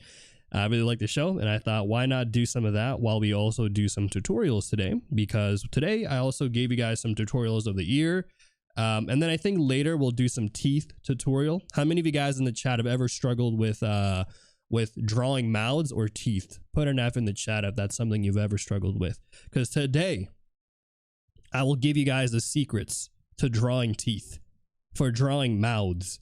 Okay, I draw a surprisingly I draw surprisingly a lot of mouths. I draw a lot of mouths, surprisingly. That's what I meant to say. I don't know what English, not my first language, but I draw a lot of mouths for work, and so you could imagine it's good to practice. My assessment for my courses. Okay, yeah. Well, I will hit you up with all that stuff, and I hope you got something for me, because No, I'm not mean. I was gonna say, get ready. I'm gonna bully you. No, I'm kidding. I wouldn't do that. I'll try to help out as best as I can. Does it count if I've never drawn before? Yeah, no, that counts too. If you've never drawn before and, you know, I think if you struggled with it, yeah, that's fair. Can I get a, wait, what? Can I get a smolder from you? I make you something for Valentine's Day. Need a good pose. Don't worry, nothing weird, I promise. Fine. Rat Lord, are you trolling? Are you serious right now, Rat Lord? Are you serious right now? Okay. You want a smolder? You want a smolder or you want a smolder, you know? You want a smolder. All right, we'll try it. We'll try it real quick. I'm gonna do it like this. Okay, ready? 3. I can't believe we're doing this. 3, 2, 1. That's it. That's it. Don't even clip that. Nobody clip that. Stop. Stop. That's it. That's not for anyone to see. What are we doing out here? What am I doing with my life? Yo, man. At this point, I'm one smolder away from basically making an OnlyFans. What have we done? It's about that time. All right. Anyways, let me kind of go in here and we'll add a few little details to this guy. I think it'll be okay. Somebody clip it. Don't do it. Don't do it. Only smolder. There you go. I should honestly, we should make it to an emote. If it looks good, if that face I made looks good, we can make it to an emote. Why not? I have so many emote slots that I don't use, and I feel like we should definitely utilize the emote slots. All right, let's go in and add some nice little white hairs for him here, and then I think from there we should be good to go to maybe add. I'll add in a few more details to kind of make him older. I want to olden him up. Is that even a word? I want to age him up. There you go. Olden him up. I want to age him up a little bit here. And then I think from there, we should be good to maybe add some quick shading, stuff like that. And yeah, this is pretty much a done but fun piece of this guy. Kaycem is now Rizsem. K-Riz? No, not the K-Riz. Maybe we should make that the emote. Kaycem Riz? Yikes. Olge. Yeah, we got to make him look a little older. I think he looks kind of young here. It looks like he's in his like 40s. I think he's technically 40. I think he's like 43, but maybe he's like 50. Honestly, I don't know. But I want to make him older. I want to make him look like he's like in his like 50s. He looks pretty young right now.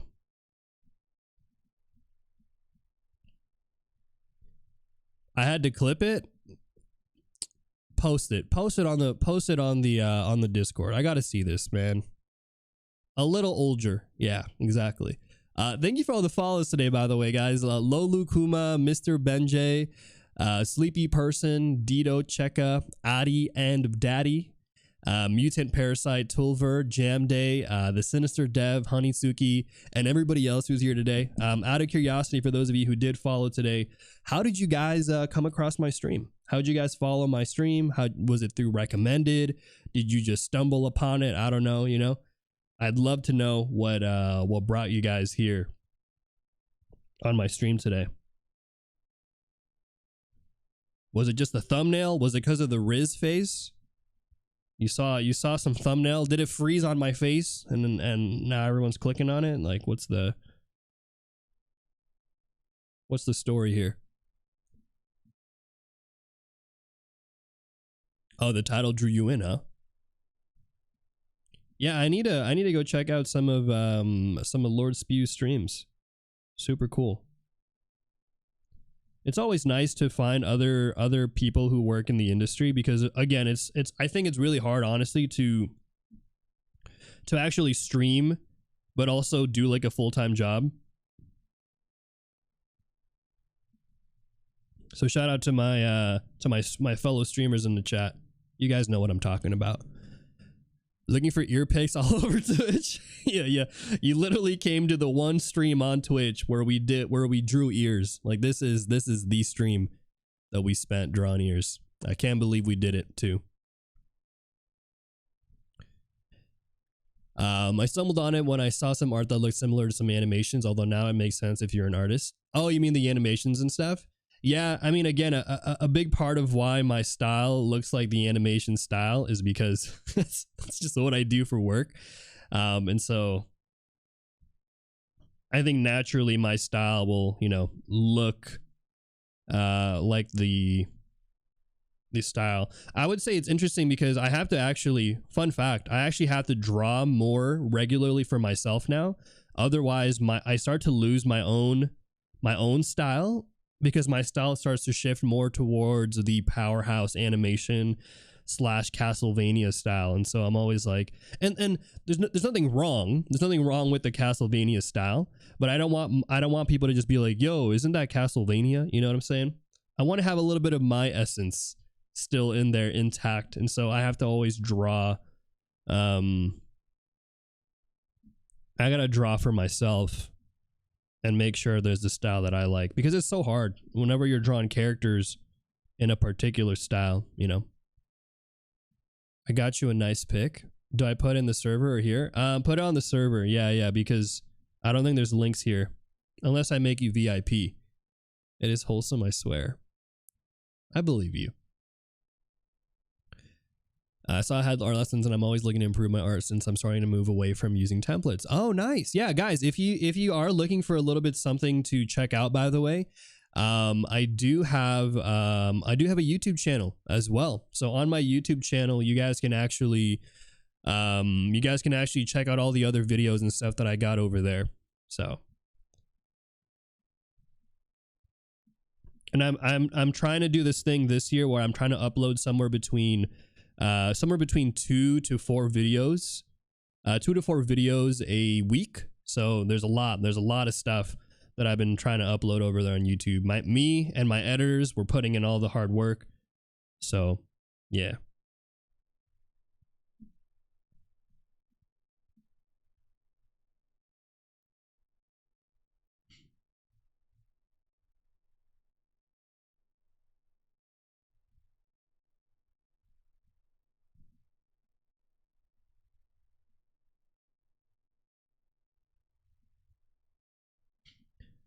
So for this one, I'm just going to try to play around a little bit with his hair design and see if I can come up with an interesting shape. I don't have an exact shape yet, just because, again, I'm just trying to figure it all out.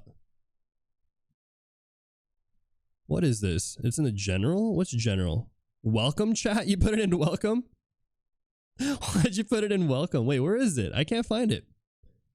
Am I going to post all my VODs eventually? Yes. So all the VODs and stuff are going to be eventually posted and uploaded and stuff. Why can't I find it? It's in your gen chat, the welcome chat. What? I don't see it. Am I crazy? Oh, it's in here. I see. I found it.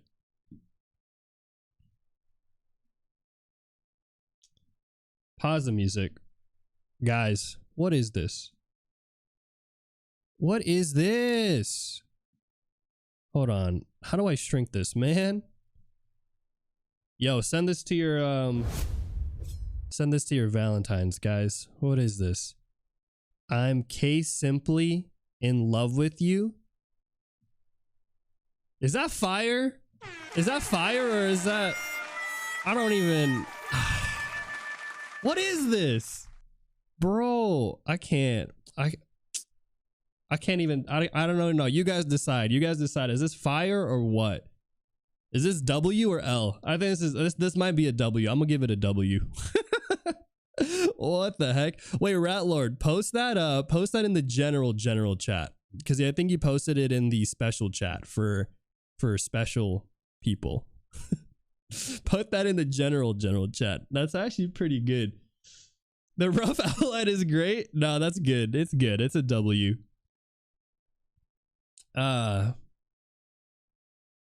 Yeah, that's pretty good. Yeah, put that in the general chat. I think everyone needs to grab this, man. What is this? New Kaycem merch. Yeah, send this to your Valentines today, guys. What the heck?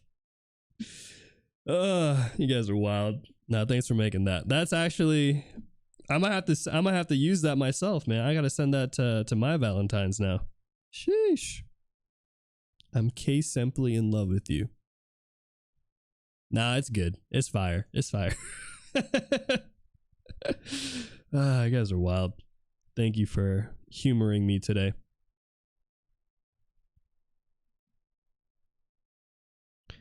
All right. Well, let's kind of go back in here. I'm gonna try to wrap this one up, so that way we can jump into drawing the teeth and stuff, because I want to make sure we have enough time for teeth.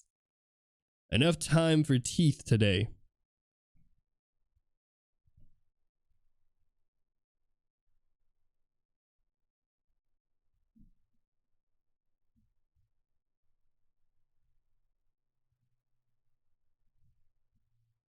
Bro, this guy looks like he's a villain. Like he's gonna just kill somebody.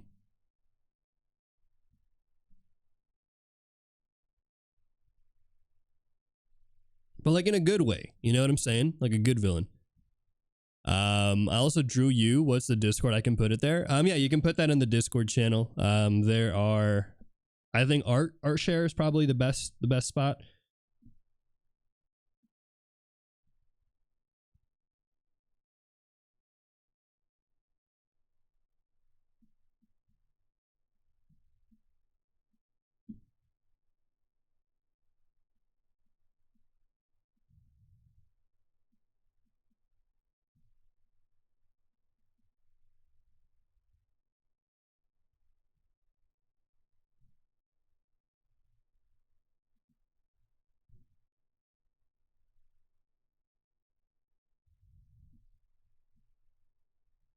Okay, and then I think from here we should be good to.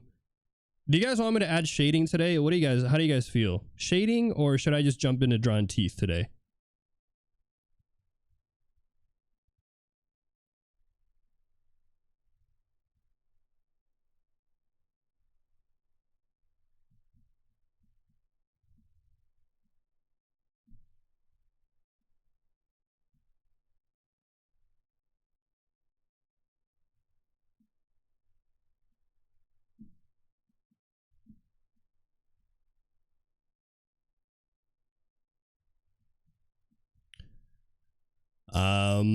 We might need a poll. Shading or teeth?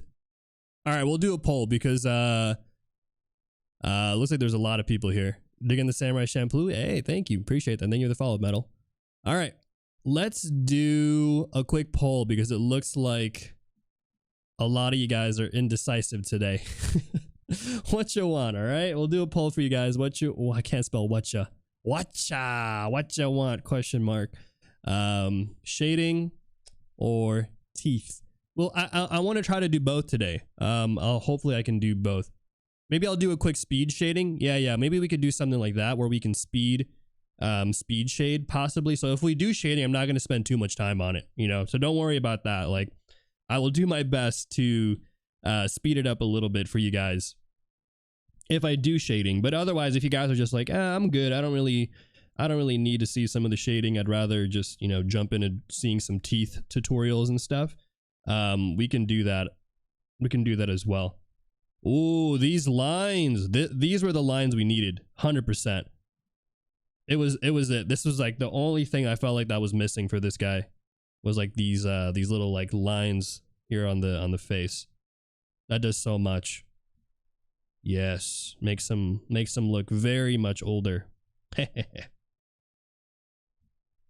Good.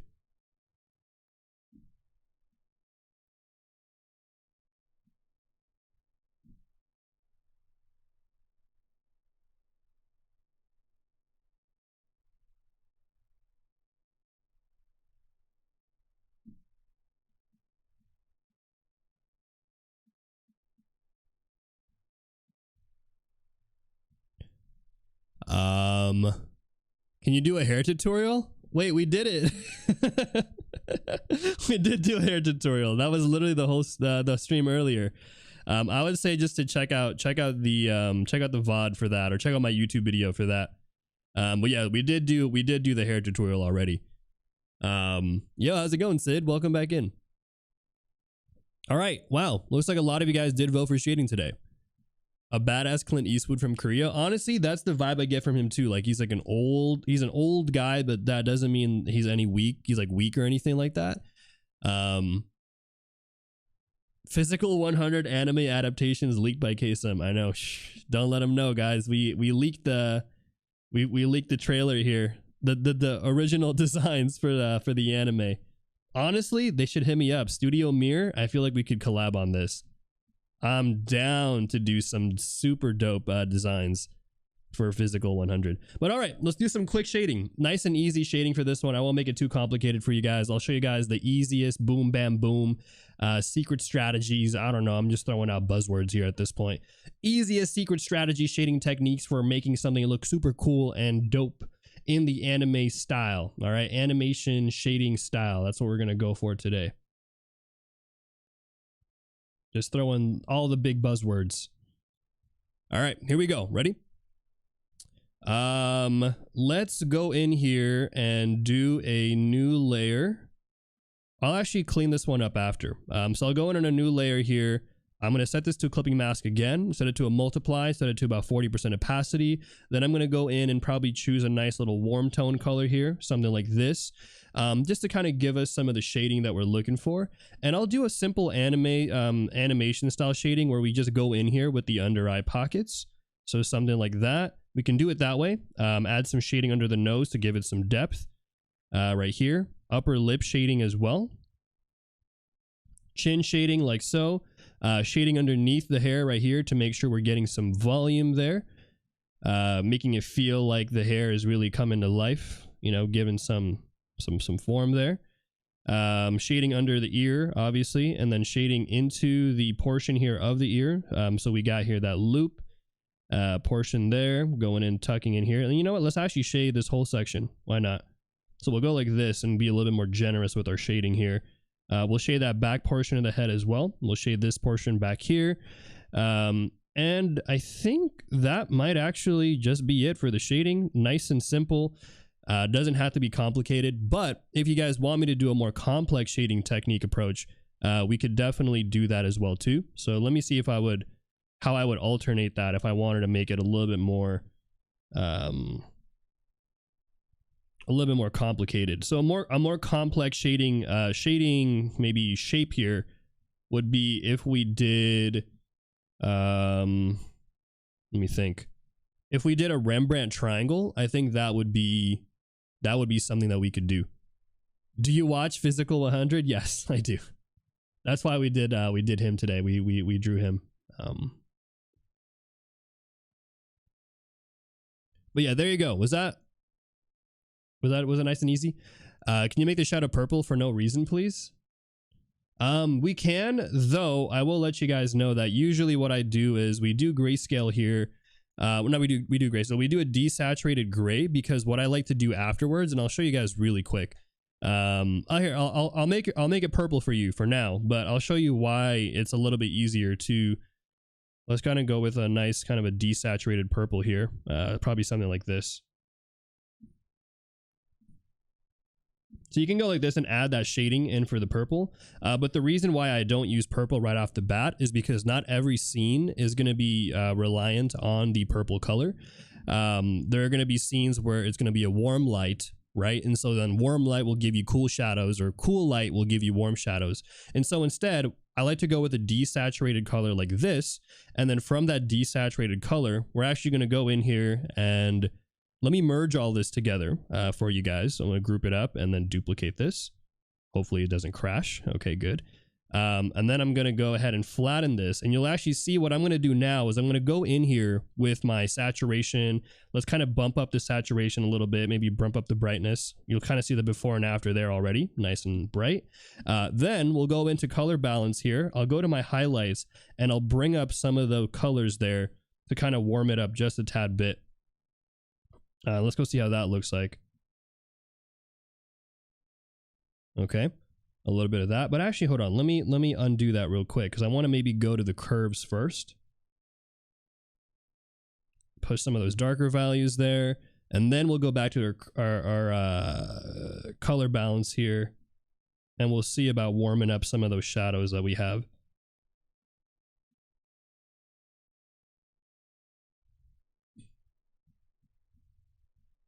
And so here's the kind of the before and after for that. You can kind of see how by playing in here with some of the colors and stuff, we can actually adapt the colors a little bit later to whether or not we want to go for a warmer tone or a more cooler tone shadow, depending on the scenery. And so I would just, you know, that's kind of a quick little technique there that I would do. And then other things that I would do from here is something I forgot to do actually was the eyes. So let's go ahead and do that really quick.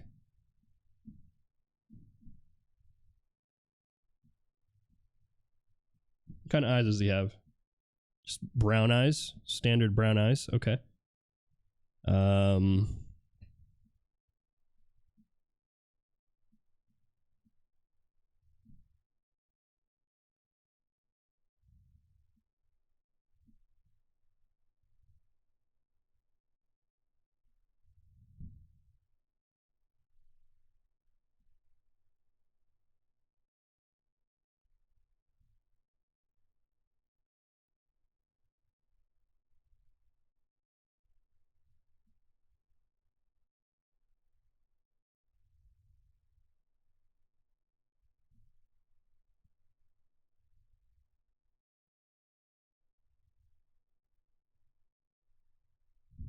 Then just a little bit of highlight. Too desaturated.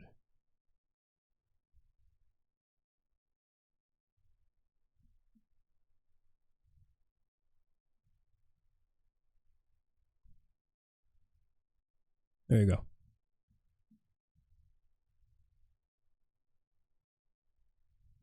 Ta-da!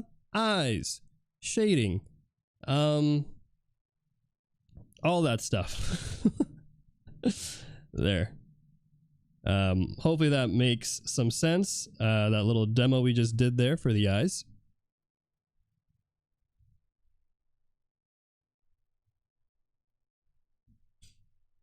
And let me do now, let me warm tone this a little bit.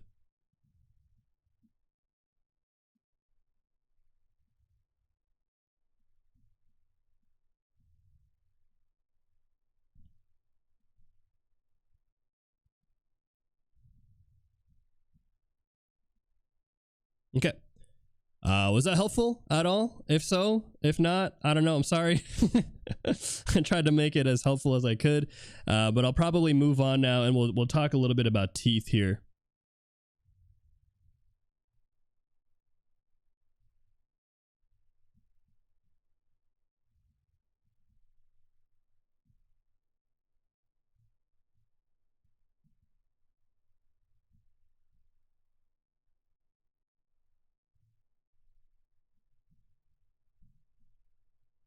Cool. It was for the base shading at least. Nice. Yeah, I think the base shading was mostly what I wanted to show you guys just now. So I think once that shading is basically done, I like to kind of just go in here, clean it up a little bit. And this is kind of what's really nice is if you want to keep it like this is basically the kind of like the anime rendered style. But if you want to go for a more rendered painterly style, it's actually not that hard because you've already done all the groundwork of kind of laying in all the forms. So now you just want to go in, maybe soften out some of the shadows a little bit, add more shadows to kind of blend in, right? And I think that's kind of really the rest of the process there is just kind of going in and really adding in the rest of the details if you want to. We're not going to do rendering today, obviously. So with that being said, though, let me go in and let's maybe try to duplicate this and see if I can just change the reference to give him more of an exaggerated, more maybe like an angrier face here. So that way we can also talk about teeth. We'll have a little bit of time there for teeth today. I think so. We got plenty of time, actually. All right, let me go ahead and merge all of this. Here's the before and after. Wow, a little bit of cleanup there. can go a long way.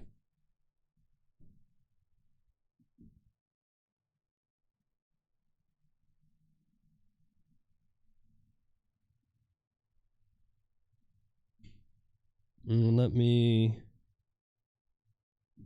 copy paste this.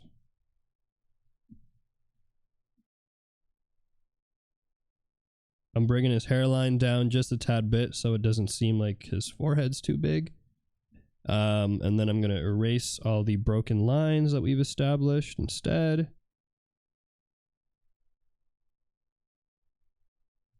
Okay.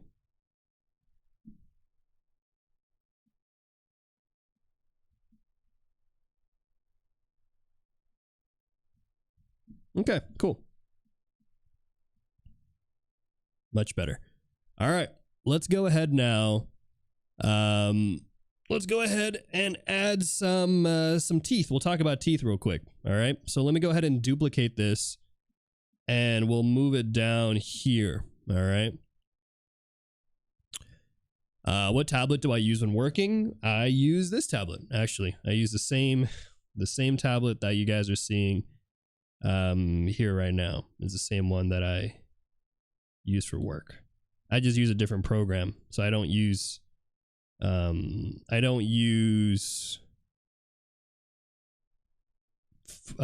Procreate.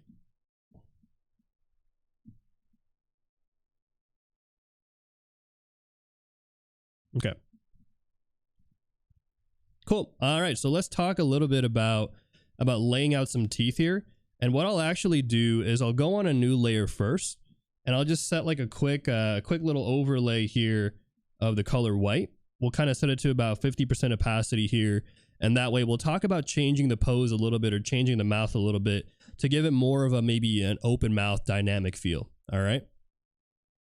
Why am I drawing daddies? No. We're drawing Chu Sung Hoon, which is he's a contestant from Piscicole 100.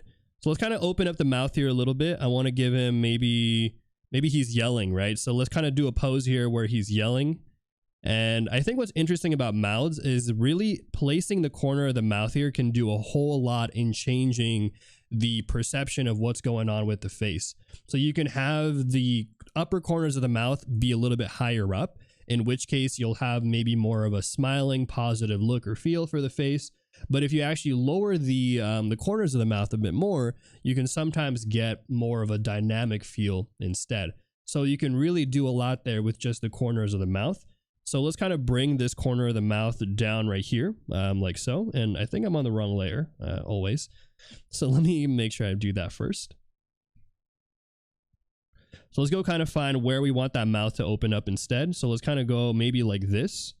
And keep in mind that whenever you're adding a mouth or a pose like this to your character design, that you also have to consider a couple of things are going to change, right? So one, you got to consider that the jaw is also going to move down too. So here we're going to have this mouth opening this way, which means the lips are going to kind of move down and open out more this way as well.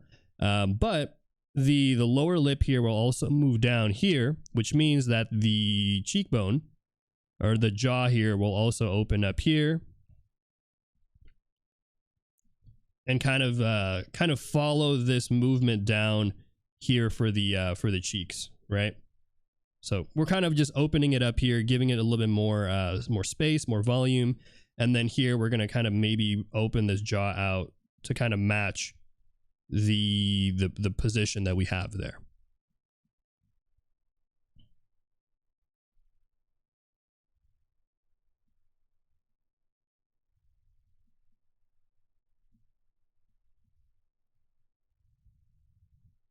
So I'm just doing a quick little rough cleanup here just to kind of see how it looks like with the mouth. I might want to actually change the mouth shape a little bit. So let me kind of go in here and let's go see what we can maybe alter and stuff. So this is kind of the process that I would do for animation. So like if I were to work on like, let's say a character talking or something, this is kind of that process here where I would kind of first figure out some of the mouth placement that I want. And then from there, maybe change the jaw a little bit more, move things around a little, just to kind of give it more of the feel like he's talking and stuff. Okay, so that's kind of not bad. I kind of like where that's going. Let me go ahead and lower this one a little bit more here so we have more of that lower lip kind of matching with the angle that we have. Okay. And then what I'll do is I'll showcase his teeth and stuff in a bit.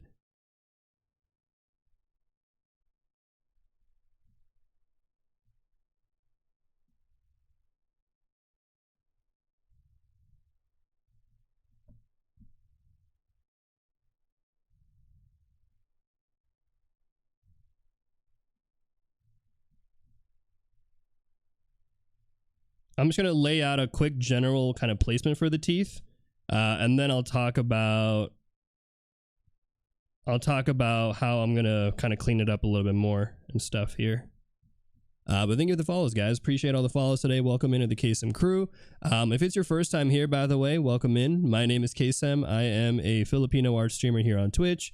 I teach everything from anatomy, gesture, perspective, to all things related to character design. And I also currently work full-time in the animation industry for the studio that made Castlevania. Right now, I'm prepping to work on shows like Castlevania, Legend of Korra, and Invincible. So if you guys are interested in some free art education, or you're looking to just hang out on a stream to watch and stuff, or you're here to see my dog sleeping on his bed over there in the back, do leave a follow, join in, and I hope you guys enjoy. Hope you guys enjoyed today's stream.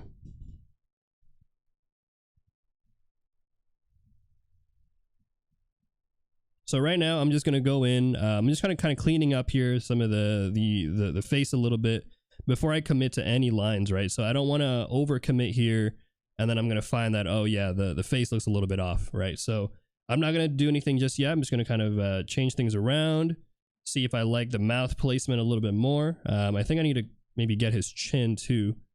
So let's kind of place that in there a little bit.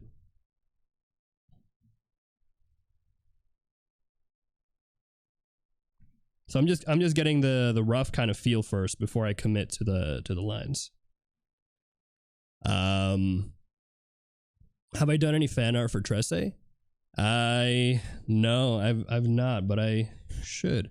I don't think. Did Powerhouse make Tresse? No, I don't think so. I don't think they worked on Tresse. I think they worked on Ses Manos. But Tresse was a good show, which I enjoyed. I enjoyed Tresse.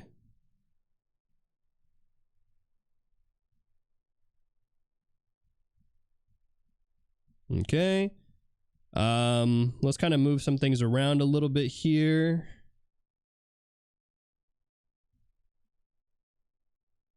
All right, this is looking a little bit better. So I'm liking kind of the direction of this one.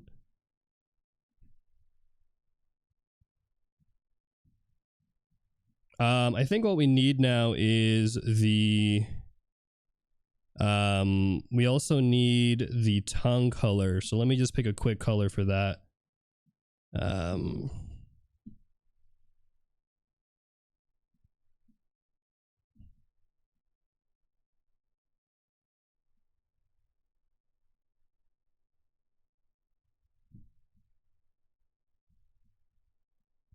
Okay. So again, I'm just kind of laying out here how I want the mouth to feel and look like, you know, just kind of getting the shapes there. And then I'll talk about the anatomy as well of the mouth.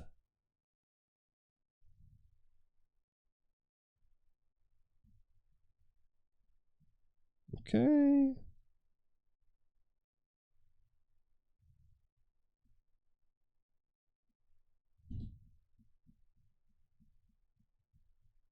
So like maybe this is kind of the rough idea that we want to go for. He's opening his mouth, blah, blah, blah. He's talking, right? All that kind of stuff there. Isn't Tresse from Dark Horse? Maybe. I just remember watching it. I don't have much recollection of who made it, but I know it's very reminiscent. The style of Tresse is very much reminiscent of kind of the like Legend of Korra / Castlevania style, kind of like the adult animation style. That's pretty common that you'll see.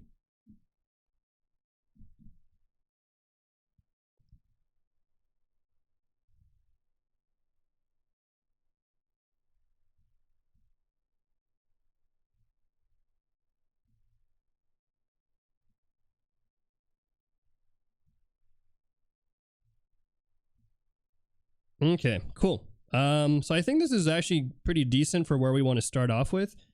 Just to kind of get the rough idea there for the mouth. Up, up, up. He's opening, closing his mouth, that kind of thing, right? And then from there, we can kind of go in now and change maybe the rest of his expression as well to give it some more feel and look. So, ta-da, there you go, right? So open mouth, closed mouth. You can kind of see the process there for this one.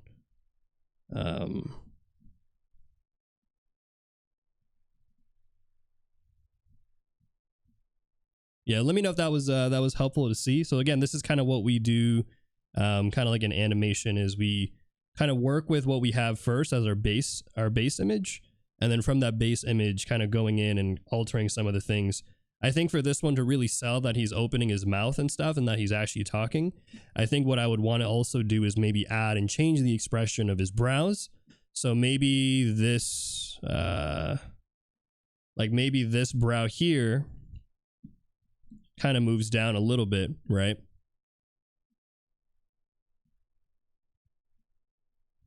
Kind of like that, you know, just to add a little bit more flavor there. And then maybe let's try that actually. Let's just see if that looks good. Wait, hold on.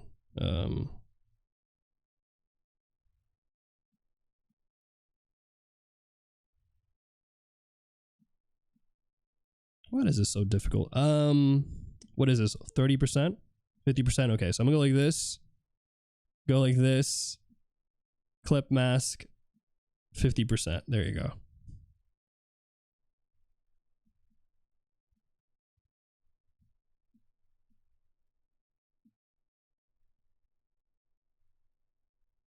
There. All right. And so this is kind of how I would go about like maybe changing the expression just a little bit to give it more of like him talking, that kind of thing. See? So you can really get away with just kind of changing a few things. So you don't have to do too much. But let's actually talk a little bit now about the anatomy of the teeth here, because I think the anatomy of the teeth is going to be really interesting. So let's go ahead and do that.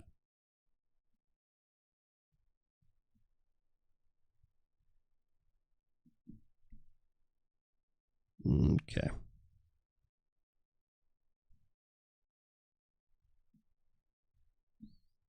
Boop, boop, boop, boop, boop, boop, boop, boop, boop. Perfect. Okay. So anatomy of teeth. So when it comes to talking about teeth, and let me just I'll merge this one out here so I can move it. So when it comes to talking about teeth, one of the interesting things is that the teeth, first of all, the upper portion here of the teeth. So imagine if you had the skull and whatnot. So the upper portion of the teeth here basically sits on that maxilla. The maxilla is the bone here that comprises of the upper teeth. It also connects to the nasal bone and all that stuff. But in the sake of teeth and stuff, it's going to be where the upper teeth are going to be. And what's good to know about this structure, about the upper teeth, is that they technically don't really, the upper teeth don't really move around too much. They're kind of fixated on the structure there of the face. So wherever the eye line is here, like this, and the brows and all of that stuff, the upper teeth should also follow that structure. If there's anything that's going to move, it's actually going to be that lower tooth right there, or the lower set of teeth there. And the reason why is because of the jaw. Now, something to keep in mind when it comes to drawing teeth also is that the mouth doesn't actually open up down straight. It actually kind of goes at a hinge. You can imagine there's like a hinge right here. And so it actually opens out at an angle. And so what ends up happening is that jaw lowers down, kind of what we did here in this example, right? So it kind of goes a little bit subtle. This is what you want to do. And don't do, I'll show you an example of what you shouldn't do in a second. And again, obviously these rules are things that you can break. For example, One Piece is pretty common in there's a lot of things in One Piece that they do that's pretty common that breaks a lot of these rules. But again, if you're first starting out and you want to learn some of the basics and the fundamentals, practice doing these first and then learn how you can break that style to kind of match what you're going for. So don't do this thing where the mouth just kind of opens out like so, because that again will not necessarily be accurate here. So going it like this, don't do this.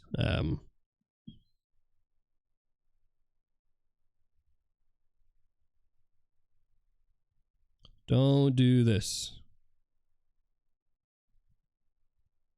Okay, we want to make sure it hinges out, opens outwards. All right, but now let's actually talk a little bit about the set of teeth as well. And then I think we'll be good here. I might clean up this face a little bit more, maybe even make him yell a bit more to show more teeth and stuff. But let's kind of move, I'll move this guy down a bit further. Shoop. Like so. Okay. Also, let me know, guys, if you guys are following so far, or if you feel like I'm going a little bit faster, if I'm going too quick, just let me know in the chat, because this might get a little dense. It's a little bit more info than maybe what we had previously. So let me know in the chat if I'm going at a good pace, or if you guys are feeling like it's too fast and stuff.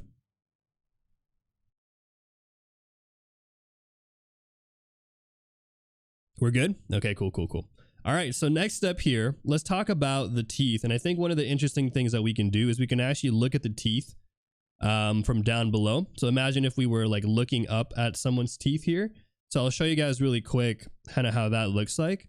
And we'll also talk about the set of teeth. So I believe generally there should be 32 teeth in the mouth as a rough. Some people have less, some people have more, depends on the molars and all of that stuff. But generally there should be 32, 16 on top and 16 on the bottom, right? Let me double check. let me count real quick. I'm pretty sure 1, 2, 3, 4, 5, 6, 7, 8, and then 8 on the other side and down below. Yeah, okay. So there should be something around about 16. And what's cool is that the first, so if you were to kind of look at it from up top right here, right? The first 6 teeth on both the top and the bottom. All right. First one on both the top and the bottom. They're going to be kind of the more sharper teeth here. And these teeth are going to be used primarily for chewing, breaking down certain things, like cutting stuff up. And so usually these are going to be a little bit sharper. And I'm just going to kind of denote them here as kind of sharper teeth. And I think these need to shrink this down a little bit. Okay. And then from there, the back teeth are basically going to be more kind of flatter teeth. And these are going to be for kind of more just kind of general chewing of things. So not too complicated there. But I think if there's anything that's interesting to keep in mind, I think really the front portion of teeth there are going to become very valuable, because they are going to be probably what's most visible in the character design, right? When you're drawing a character, you're going to, and if you have their mouth open and stuff, you're probably going to see those front set of teeth first.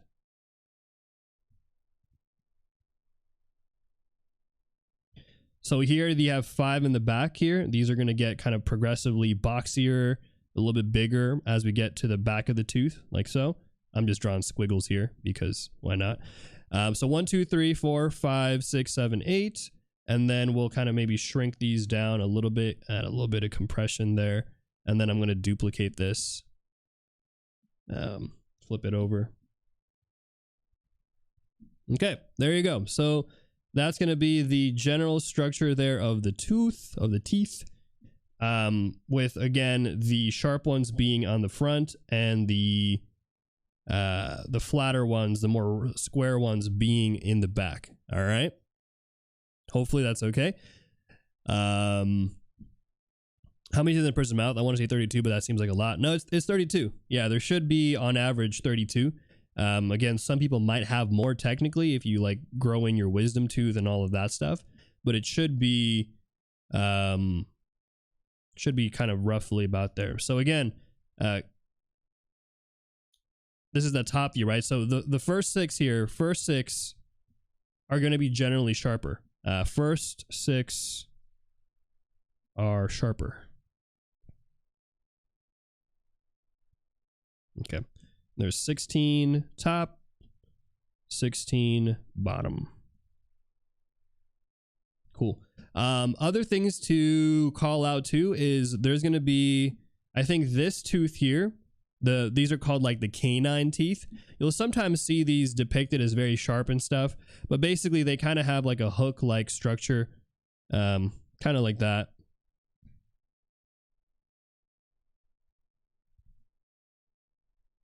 And yeah, that's kind of about it for teeth, honestly. I think really the biggest thing about teeth is going to be the hinge, opening and closing the hinge there, the sections of teeth, and then also maybe the positioning of the mouth. Something to also consider is oftentimes the upper teeth here are going to be pretty visible when you open your mouth, but you're not going to necessarily see everything unless the mouth is upturned like this.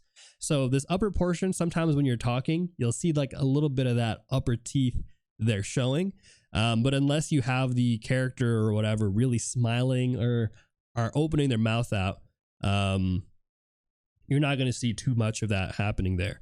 Now, really quick, guys, I do run ads on my stream every hour, and one's going to be running right about now. So if you do get an ad, thank you again. They help keep my streams monetarily viable and allow me to do what I'm doing out here on Twitch. If you don't want to see any ads, consider subscribing or using a Prime sub out here. But with that being said, thank you again for your support, and I hope to see you guys after the ad break. But okay, now that we've gotten that out the way, maybe I'll go in here and kind of maybe push out this expression even further to kind of see how, if we can kind of give him more teeth, more mouth. So we can possibly do some of that there. Or we can even do, I might even do a new expression with you guys. Maybe we'll do another one here where I can show you a little bit more of like maybe a character that's like has like their mouth yelling or opened out kind of thing. And where you can really see more of the teeth. Maybe we'll do that. Yeah. Thank you for quenching my thirst, and thank you for the follows, Kair. All right, let's go do one like that actually, where I'm gonna hide the ear thing real quick. There's just so many things going on here. Sheesh. So many drawings we've done today. Hopefully I don't run out of layers. All right, so really quick, let's go ahead and do, or should we fix this? Should we finish this one off? What do you guys want to do? Should we do, I'll do a quick poll for you guys. Should be what you want, question mark. Should we finish the open mouth car, or should we do new character, question mark? There you go. All right, guys, vote in the polls for which one you guys want. I'm going to do either or. We could either finish this one off to kind of give it more of a clean polish, or we can just do a new mouth as well. So really up to you guys on what you want. For those of you guys who are here, welcome in. Welcome into the Kaycem crew. While the poll's going, hope you're doing good, Kaycem. I am doing well. Yeah, we're doing well out here. The vibes have been pretty good so far. In the meantime, I'll start working on a face, maybe just a quick demo face.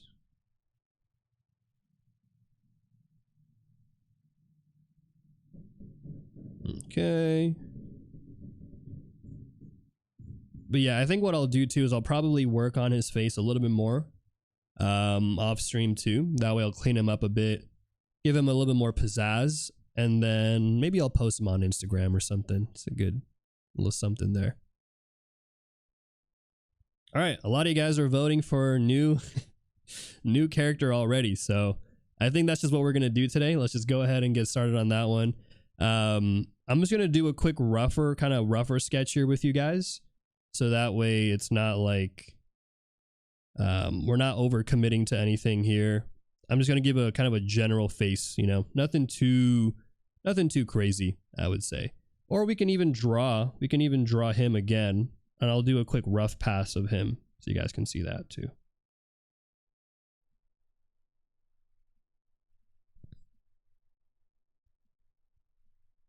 Okay. And how's it going, Andres? Welcome back in. And everybody else who's here today, hopefully you guys are doing well. But yeah, let me see in the chat. Put an F in the chat, guys, if you've ever struggled with drawing mouths before. Let me see here how many of you guys, you're like, Kaycem, yeah, I've had my rough share of drawn mouths. Maybe it's the teeth, maybe it's the jaw, the lips, who knows? Let me see how many of you guys in the chat.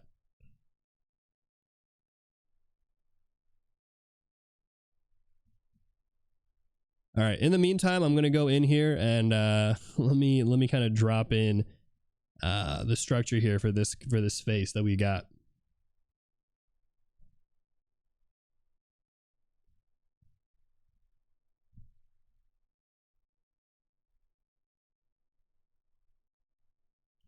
Struggle with drawing anything? True. That you just put an F for that in general. Yeah. Thank you for the follows, by the way. Gulshan, Alpa, and Adim Delhi. Welcome in. Are you guys back from the ad break? By the way, let me know in the chat if you guys are back from the ad break there. You know what? I might want to actually draw this guy again. So I'm going to move him here just so if I decide I want to, we have a reference for it and stuff. But yeah, welcome in everyone who's here today. My name is Kaycem, and yeah, I teach art on Twitch here, and I also work full time in the animation industry. Oh shoot! Thanks for the sub, Crow. Appreciate that. Sheesh. Thank you, thank you.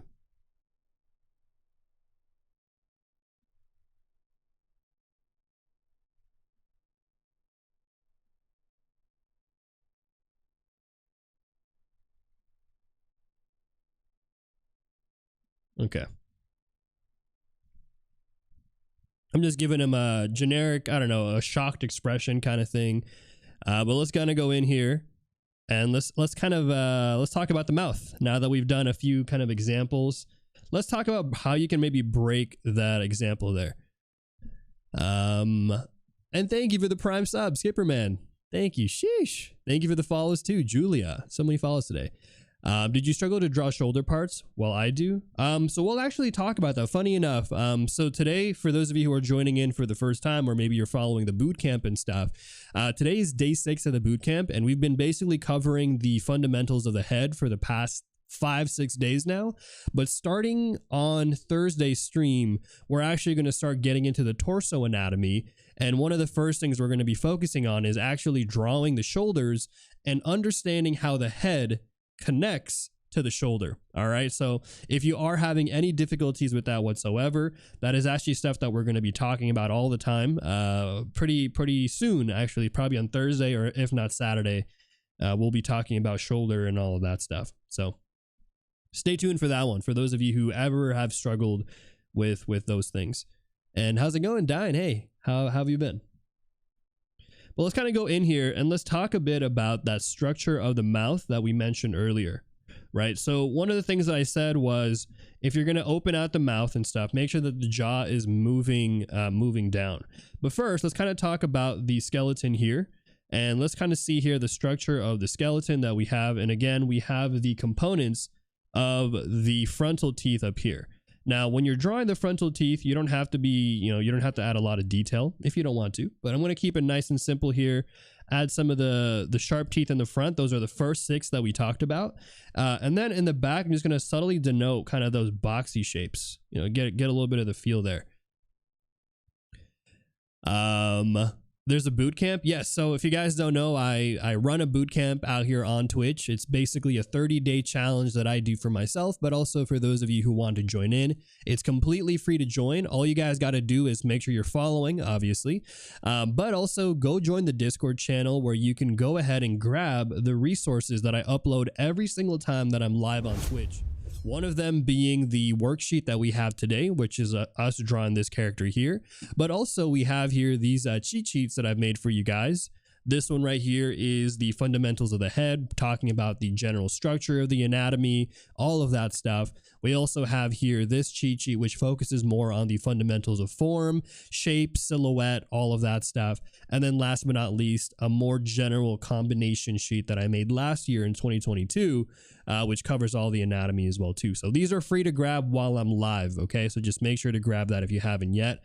But I do run a boot camp. It's kind of what I do here on Twitch. I just teach and stuff. So yeah, if you guys are into educational content, you're in the right place. That's kind of all I do here on the platform. For now, at least. I think depending on how, you know, things go and if I have more time, I might do other things too, like play games and stuff. But right now, since I'm working, I basically work 12 hours a day since I draw on stream and then I go to work right after. I don't really have much time to do anything else, unfortunately. But going back here, so as you can see, now that we kind of understood the general structure of the teeth and stuff, you can really start to simplify some of the structure that we have here from the first 6 teeth of the sharper kind of canines and all of that stuff, and then the further back teeth where we have more of the flatter shapes there, right? So you can kind of see us doing that now and how it's kind of coming together with the structure. Yeah, 12 hours. Yeah, I know. I basically draw for about 12 hours a day. So I wake up at 6 a.m. and then I do my morning routine, and then from 7 a.m. to 11 is basically when I draw for stream with you guys. And then after that, from 11 a.m. to 7 p.m. I do studio work, and yeah, and then I take a break and I do it all again the next day, and that's what we do. That is my life, but it's fun. I enjoy it. I don't regret it at all. I actually enjoy drawing a lot and stuff, though sometimes I do wish I had more time to draw more personal stuff for myself. You know, Kaycem draws the same amount of time that I sleep. No weekends off. I do have the weekends off. Yeah. So on the weekends, I only draw for about 4 hours a day. So weekends is when I have my free time. So on the weekends, I draw from basically, I draw from 7 to like 12 or 7 to 11.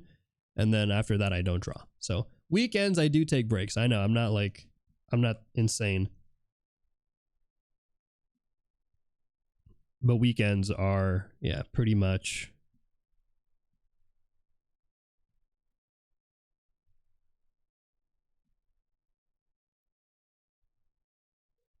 packed.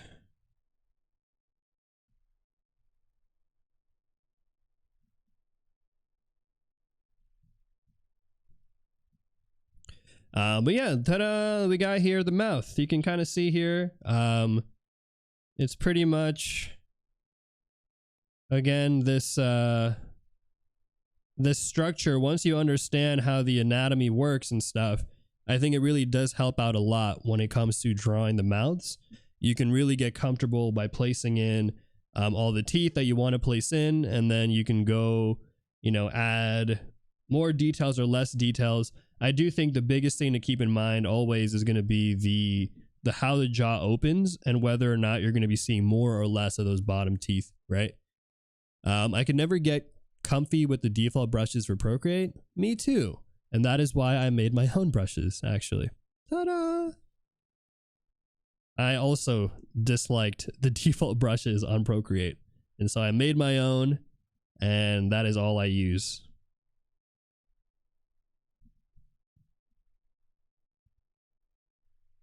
I think I have some free brushes, but the one I'm using right now and the one I commonly use, that one's going to be in the other brush pack, and this is called the line art brush. But I do also offer some free brushes if you guys are interested. I think the one I give you guys is the Copic brush, which I haven't used in a while, but this is more of a painterly, like a render style brush. This is if you want to do more kind of like loose sketching and painting. But the one that I use right now is not that. I use the line art brush, which has a bit more of a grainy texture, kind of more of a pencil like texture.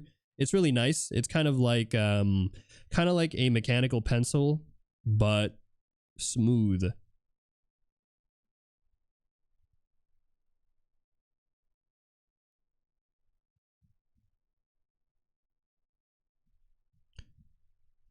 Here's the time we ask about the CSP brushes. I know. I'm still working on it, guys. Once I finish with tax season, I will upload the new brushes for you guys. I know a lot of you guys have been asking about when I'm going to release the new CSP brushes, when I'm going to release the 2023 Procreate brushes. I will get to it. I just got to make sure I'm not a tax evader first, you know? I don't want the IRS come knocking on my door in a few months. Stupid taxes. Taxation is theft, or whatever people say. Not me, obviously. I love the government, you know. Taxing, yes, but it's such a hassle. The brushes are more important than taxes for sure. Yeah, right. Exactly. Thank you for quenching my thirst. Appreciate that. Okay. But yeah, you can kind of see here we got this face here, and we got this mouth. And again, you can do so many different types of mouths. You can do even a grimace type of mouth as well too. So I'll kind of show you what's the best way to do this. If you just outline the upper and lower teeth like so.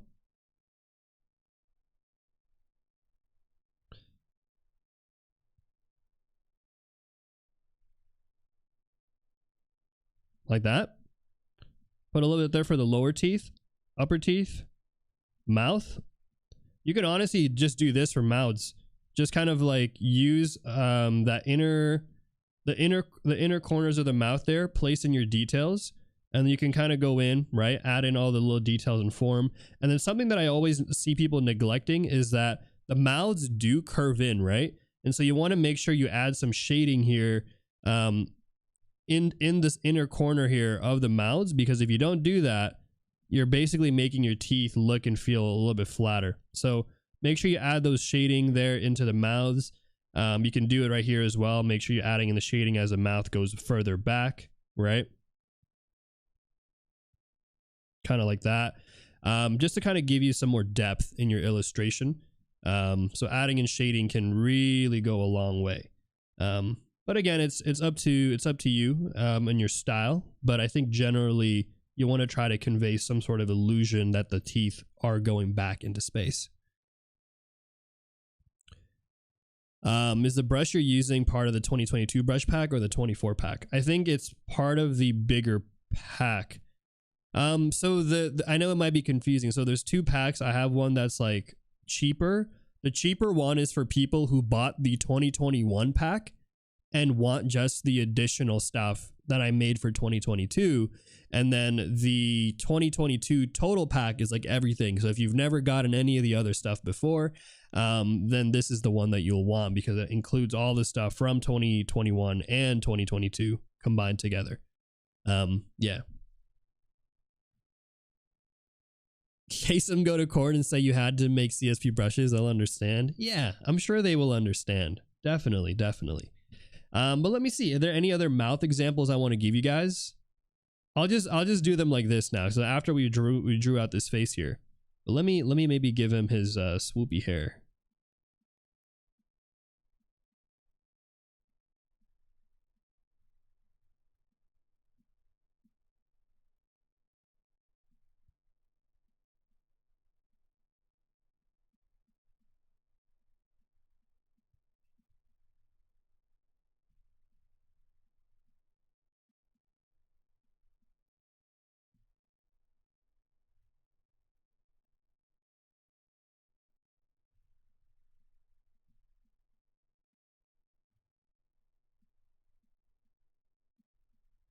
Hmm.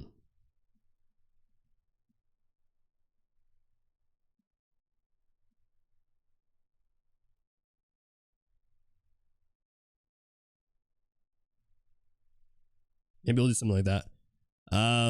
Let's see. I know Sonic too well. you guys know the tunes. Yeah.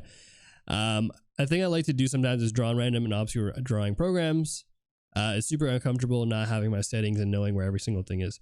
Yeah, you know, and I think that's sometimes how work is too. Like with work, you know, you don't get to choose sometimes the programs you work on. Sometimes there's like a specific tool that they're asking for. So